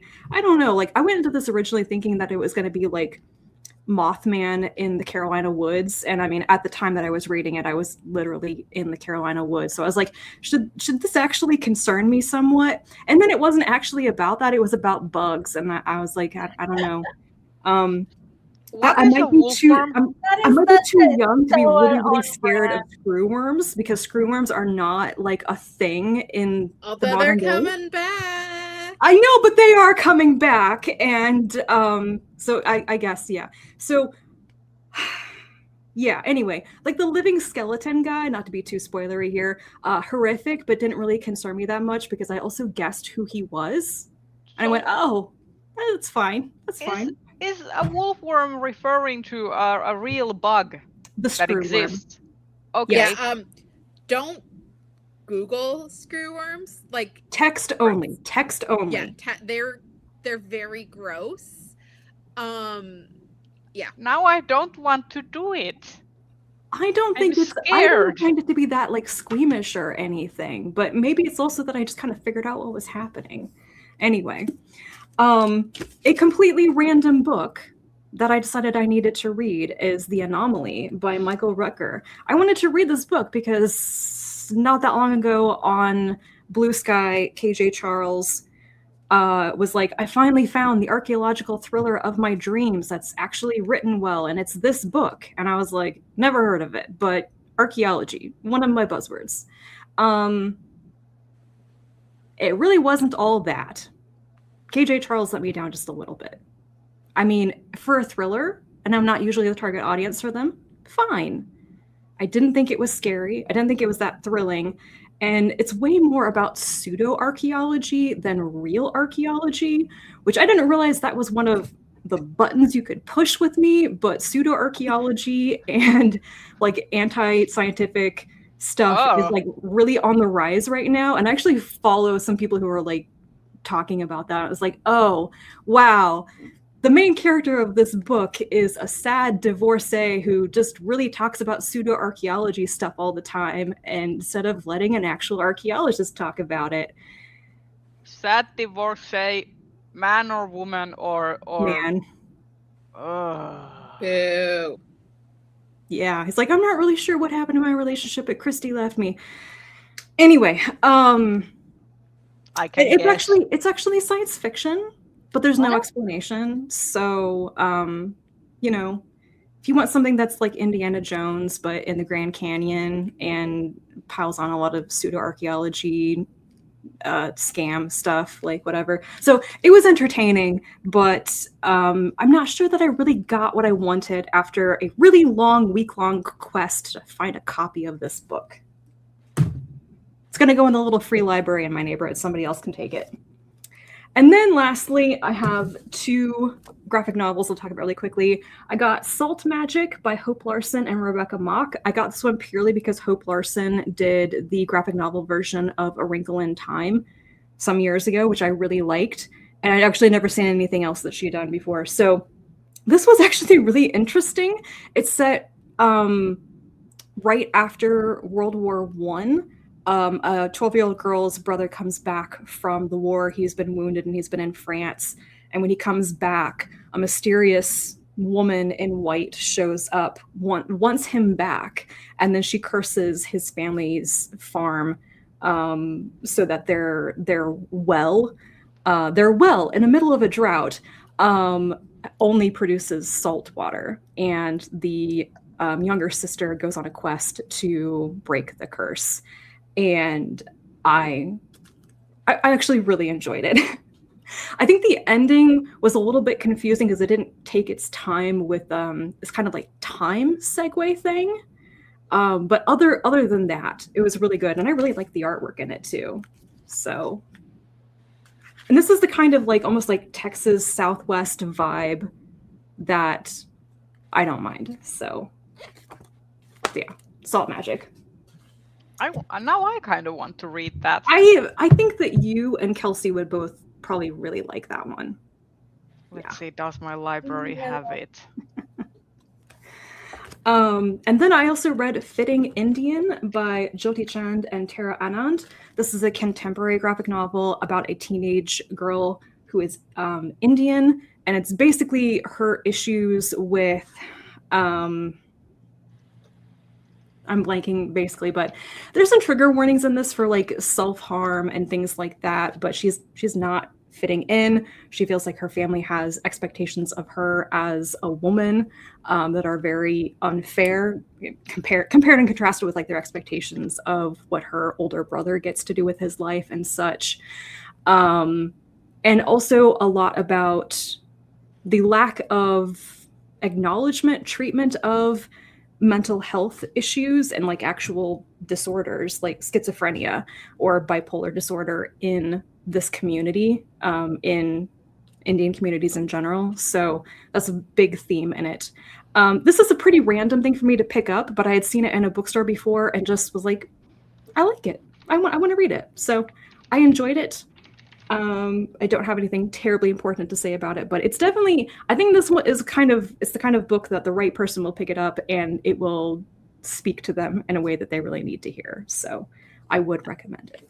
And my library has both of those, so I just reserved them. I'm a little surprised it has Fitting Indian. Yeah, I was surprised too. It like they had Hope Larson's everything except the one that Ramsey mentioned in the chat, Salamander Dream. That's basically the only thing that they don't have. Well, that is high praise for Salamander Dream. Okay. All right, we have 10 minutes left. Our reading segment is basically the entire live show this time. But if we can go a little bit longer without keeping Rhea up too late. I can do like 15 minutes extra. I can always hop off earlier than you guys. Rapid fire media and or things that you're looking forward to. Let's just throw it all in here. I will very briefly say I have watched all 2 seasons of Has-Been Hotel now. If I ever had any innocence left, it is now gone, and I really want season 3. I have to say, in the second season, Vox's K-pop dance routine when he does his song, like he does the whole. Like, oh my god! So stupid. I will say, like my thing. I'm not a musical person, though I have enjoyed things like Operation Mincemeat. Really good. Rachel and I went to see a Broadway show when she was here. We saw Operation Mincemeat. We both really enjoyed it.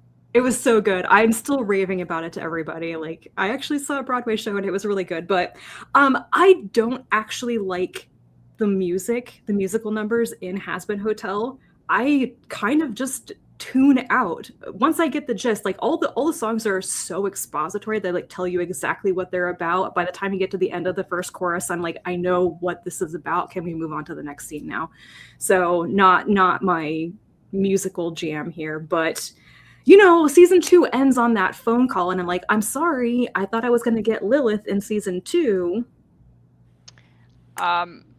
Ramsey Has-Been Hotel is on Amazon Prime. So not an indie show, but Hell of a Boss, which is the other show that Whimsy Pop has done, is on YouTube. I think that they've been picked up for new seasons on Amazon Prime for that other show, actually. Oh, Hell of a Boss? Yeah, I was reading into it and I was like, oh, it's gonna also be on Prime in some way, so I might look into it, but yeah. Well, the all the previous seasons are on YouTube for free, so yeah. I actually do like Has-Been Hotel songs. Like I have them on various different playlists sprinkled in. I am definitely the person in this group who is less inclined to musicals, though. It's not always my kind of music. Do you want to see my pride and joy that I spent untold amounts of money on? Is this the epic vinyl set? Yes. Show me that. Let me just get it. How much does it weigh? It $1 million is pounds. Huge. Good This God. is it. And then it has all of the vinyls. Every single saga is a double pressed vinyl.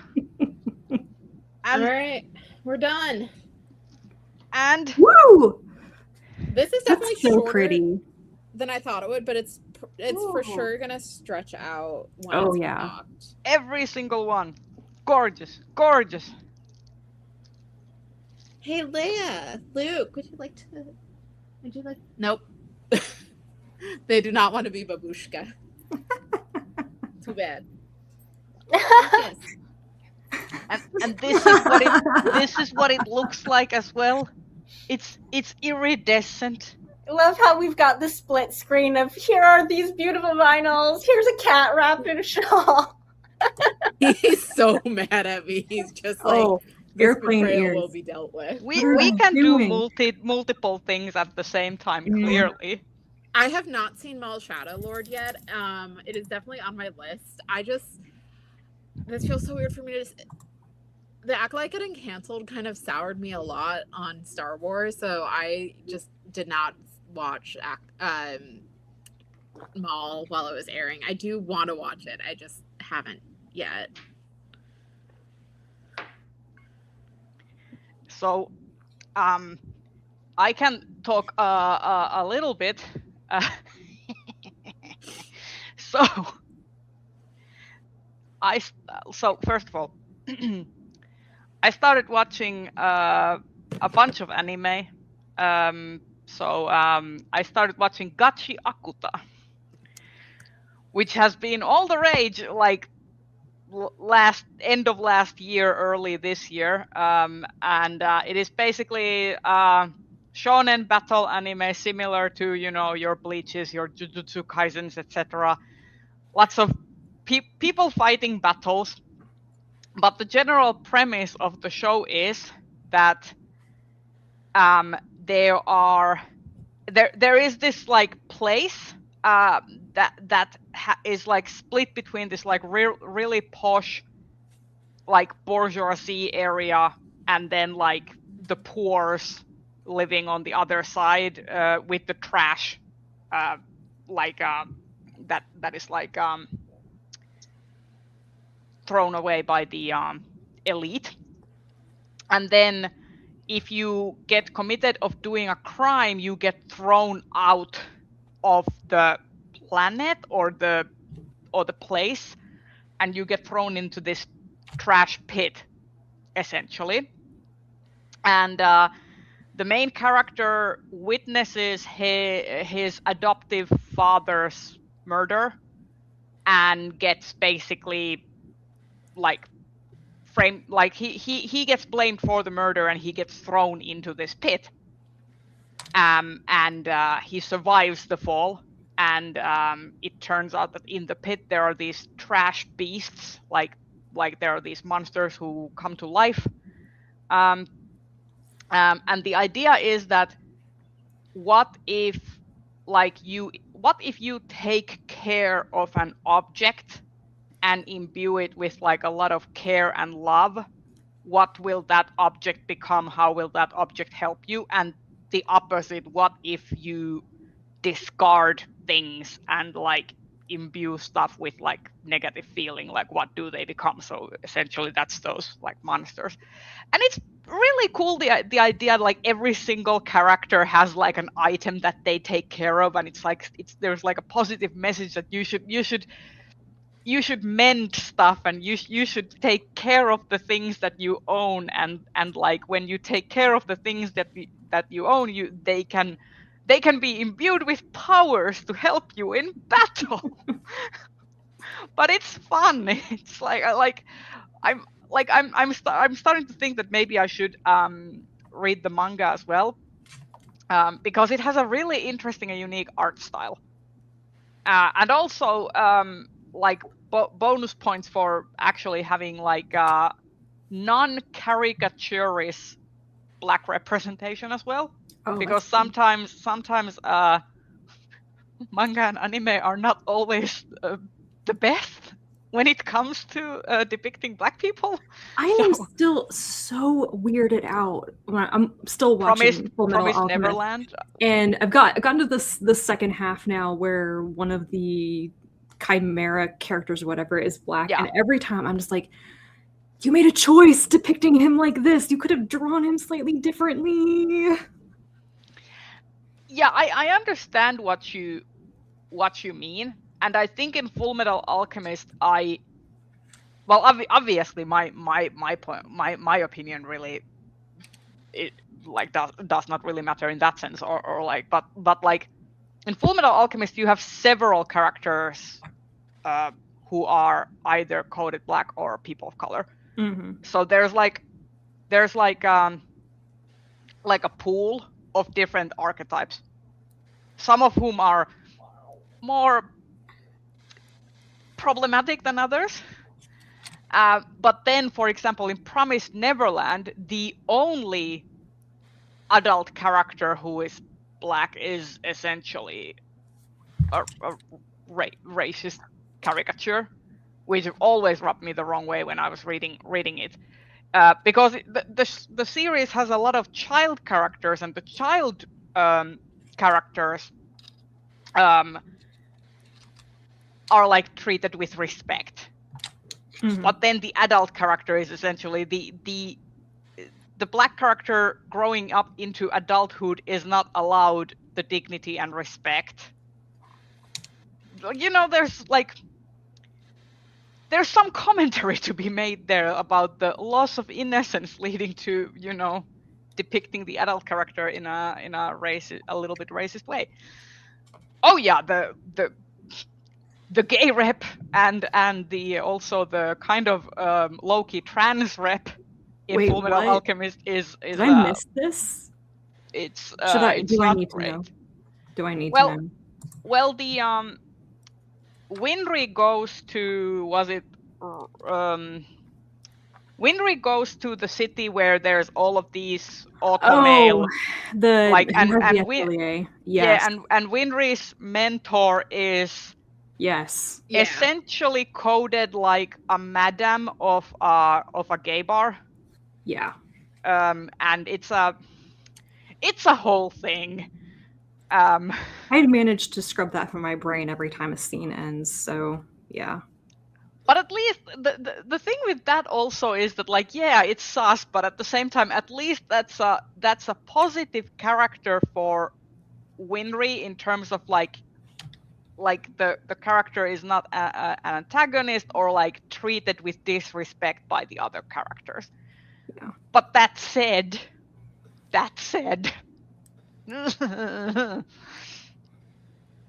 but yeah. Oh, the early 2000s and 2010s, like that. We've come a long way. But yeah, I started watching that, and then I watched the first episode of Resident Alien. Oh. Because Resident Alien is now on Netflix in Finland at least. So I watched the first episode of that, and it was funny, ish. I Glowing review. Funny. well, it's like I think it's like, why was the bartender in the first, like, is this an American thing? Because I see this in other media as well, like movies and stuff. Why are the bartenders also always dunking shots with the customers? Like, is that a thing? Is that a thing No. somewhere? Like, or is this rooted in reality, or is this just like a TV magic thing? I don't know. Because I was watching this character, like, down shots with the customers, and I'm like, why do you have a job here? Like, you're abusing the inventory. Also, you may work somewhere with alcohol, but being, under the influence on the job is Yeah, not that supposed to be a too. good I thing. was like, but yeah, I like the idea of an alien character that is like an antagonistic protagonist. And also I like Alan Tudyk. So, and he is the main character. He is the alien. So I'm willing to give it a couple more shots, like couple more episodes. If it doesn't win me over by 2 episodes, I'm out. fair enough. So yeah, that's my media. I have mostly been watching sports because the WNBA is back. I have been enjoying that, although I'm a little annoyed that my new local team, the local broadcast, I can't access unless I pay money for their like specialized streaming service, and like for a year it costs more than WNBA League Pass, which is like how I normally access games that aren't on TV. It's absurd. It's so absurd. Anyway, it's been great. I have been enjoying videos of various players blocking the shit out of Caitlin Clark. Because in this house we do not like Caitlin Clark. Wait, why don't we like Caitlin Clark? Is it because she's too overhyped or something? Yeah, and Who also her is vibes that? are bad. Her vibes are rancid. Who is that? What? So she's a WNBA player. She got really well known in college for like doing really long 3-point shots and scoring a lot. However, part of the reason I don't like her is her like she gets hailed as the second coming. The problem is like as a white woman being hailed as like I wouldn't say she's a white nationalist. Her fans definitely are, and she hasn't like done anything to like really disavow them. Wow. And So there's a she's- lot of like really bad discourse because she is this white woman in a league of majority black players. And so like if someone fouls her, her fans will go after these black women and just be like violently racist towards them and Oh my misogynistic. god, I did not know that. So And the way she plays as well lately, she like will it's almost like throwing tantrums when she doesn't get calls, and she'll like flop, and she'll like I don't like her playing style. I think even as it like putting aside her personality, I don't like the way she plays. And I think that there's so many better players. And I also am really enjoying Angel Reese thriving with her new team after the shit show with Chicago. there's that saying that if you are seated at the table with a Nazi and you don't throw out the Nazi, now you have like 12 people who are Nazis at the table because you keep having the Nazi there. So it's kind of the same thing. Like if it's known that her fan base is like that, Yeah, and she hasn't disavowed it, she is essentially condoning it by not doing anything. Yeah, it's really bad. Anyway, she finally got off her cold streak, but she essentially was like shooting really poorly, and it was enjoyable to me as someone who is slightly vindictive. But also my team, the Washington Mystics, did beat Indiana in overtime, which was a fantastic game. Nice. My team is also like mostly, it's like babies. It's mostly like there are 2 players who are older, like one is in their 5th year and one is in their 4th year, and that is it. Everyone else is like a rookie or it's their 2nd year in the league. Like it is a team of babies. Oh yeah, Renee. Allegedly. Oh, allegedly. I mean, her allegedly. playing style being Everything- shit is everything- not allegedly. That is fact. Her playing style is terrible.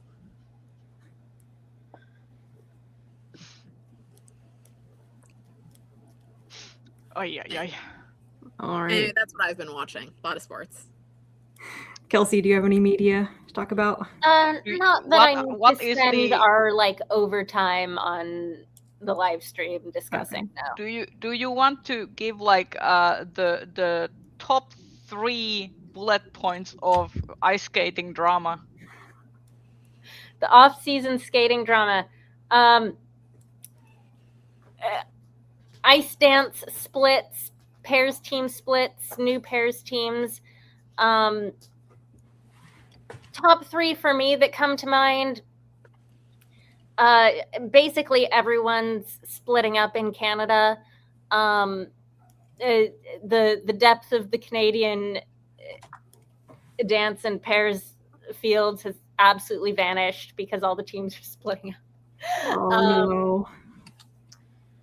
So Marjorie Lajoie and Zachary Lagar are the most recent team to announce a split, and they are the team that was sort of expected to be Canada's top team when Piper and Paul retired in ice dance. And they're sort of fan favorites that people think have been underscored for a long time, or people think they've been mismanaged by Ice Academy of Montreal and given programs that didn't show off their strengths well enough.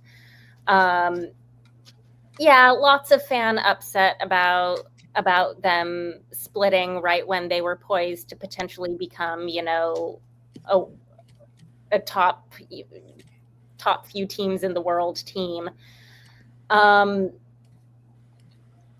The Korean ice dance team, Hannah Lim and Ye Kwan, also split up. That was sad for me because I like them. They are actually both Canadian, who they were both able to get Korean citizenship to skate for Korea.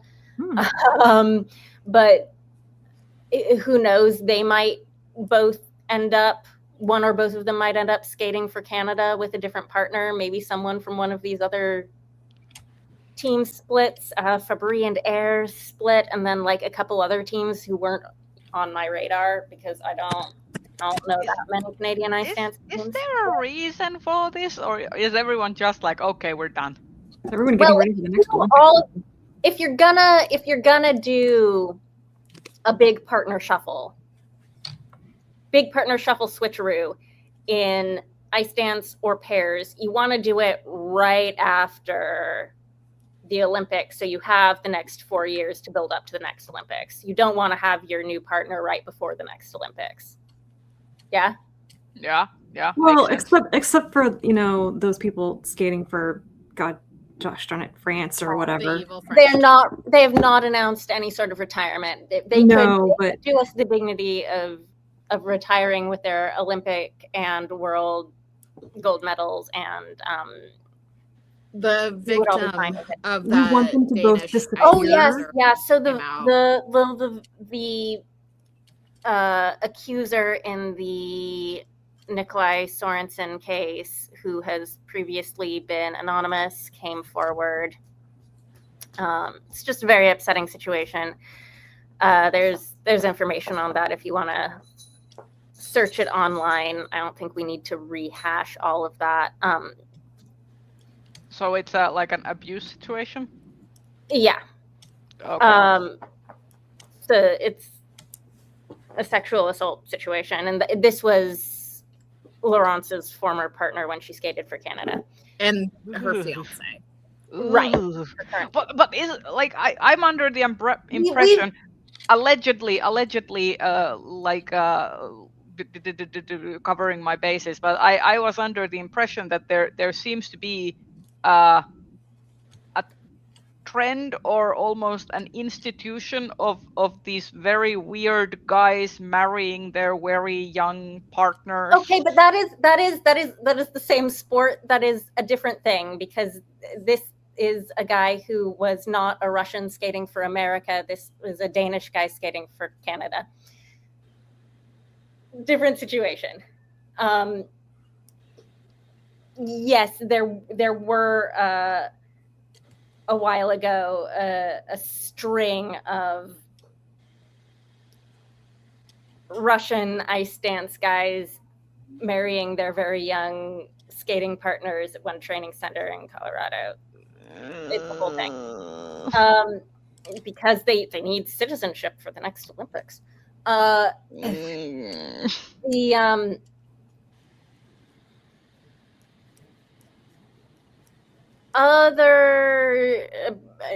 new team announcement that is possibly exciting is in pairs, where Star Andrews, who is switching to pairs from singles in the US, has announced that her pairs partner is going to be Daniil Parkman. I hope she's not marrying him. He is Russian and he doesn't have citizenship.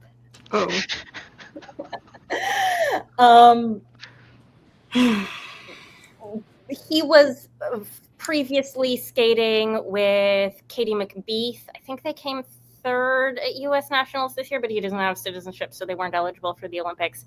I don't know why they split up. It seemed to be going fine. I don't know what was wrong. But now he's skating with Star Andrews. Wishing her all the best as a pairs skater.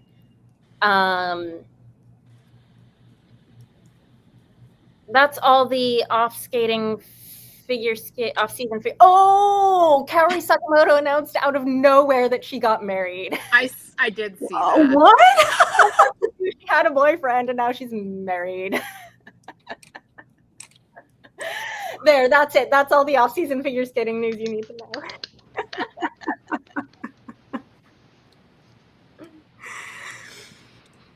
All right. Any last minute hot important topics we need to cover before we wrap up?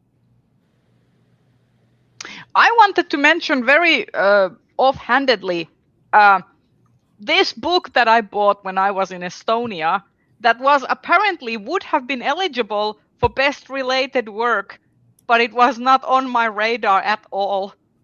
And I'm like, what other gems are just hidden in places? Like it basically is a literary analysis of various different gardens in fiction, including Secret Garden, Rebecca, Death's Garden in like Discworld, Chronicles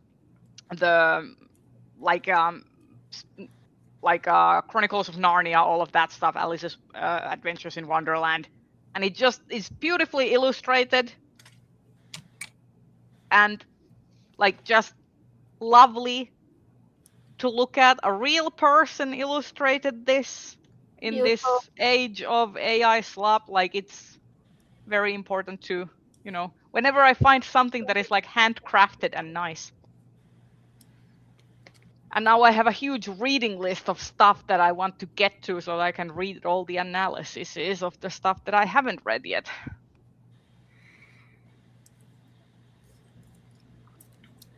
All right. I think I will call time. Sorry, I feel like this live show went a little bit sideways on me.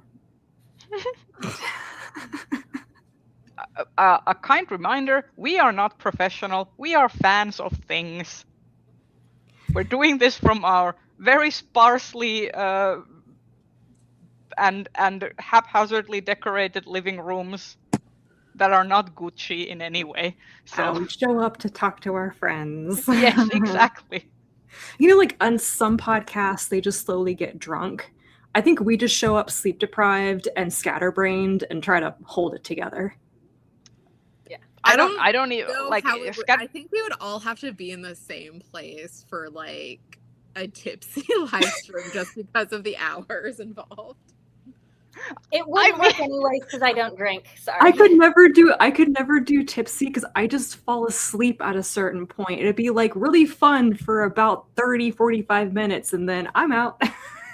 I'm drinking a mocktail over here just pretending to be tipsy. I get increasingly unhinged, but secretly I'm just doing that for the To be fair, we can just do that episode but with copious amounts of sugar and coffee.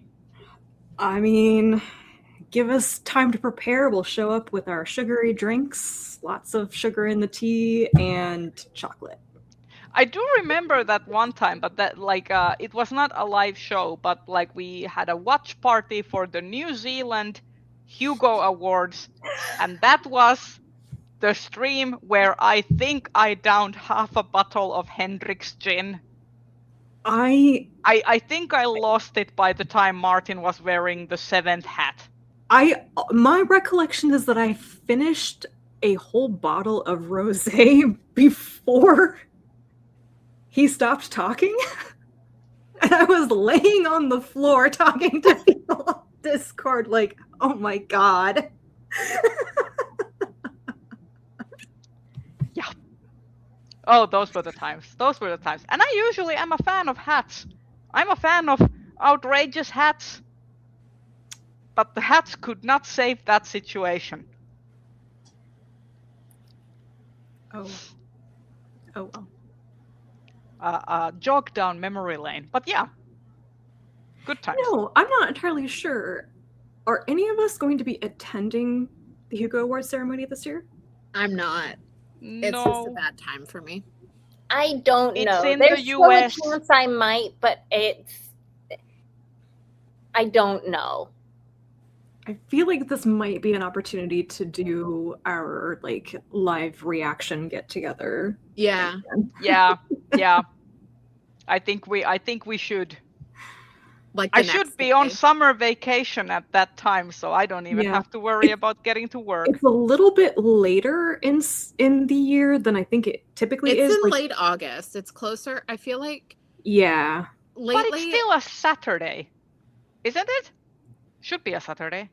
Should be. Probably. I'm double Usually checking it's when a the Saturday. ceremony is. So the Anyway, I think ceremony it's- is going to be August 30th. Oh, that is later. That is later. Uh-huh. But is it a Saturday? No, Or it's sorry, Sunday. no, it's Sunday. Wait, Well- does that mean the Worldcon goes until the 31st? That's what Which it is a looks like. Monday? The last day of the Worldcon is a Monday? I'm double checking. It seems weird that the award ceremony would be on a Sunday. Yeah, 'cause what normally about it's the on a after Saturday. parties? Because then Yeah. Well, Weird. voting also closes in early August this year, so that is nice. That is nice. That means I still have time to read. Program. Oh, sorry, Ramsey. There is no recording of that Con Zealand. it was a private Yeah. call. It was not a stream. In retrospect, it was a good thing that it was private. Yeah, there was. I got very tipsy. I think I made like 3 Capraheñas. I needed it. There were a lot of feelings. Yes. Yeah, I'm I not was seeing. Unfortunately, 100% sober.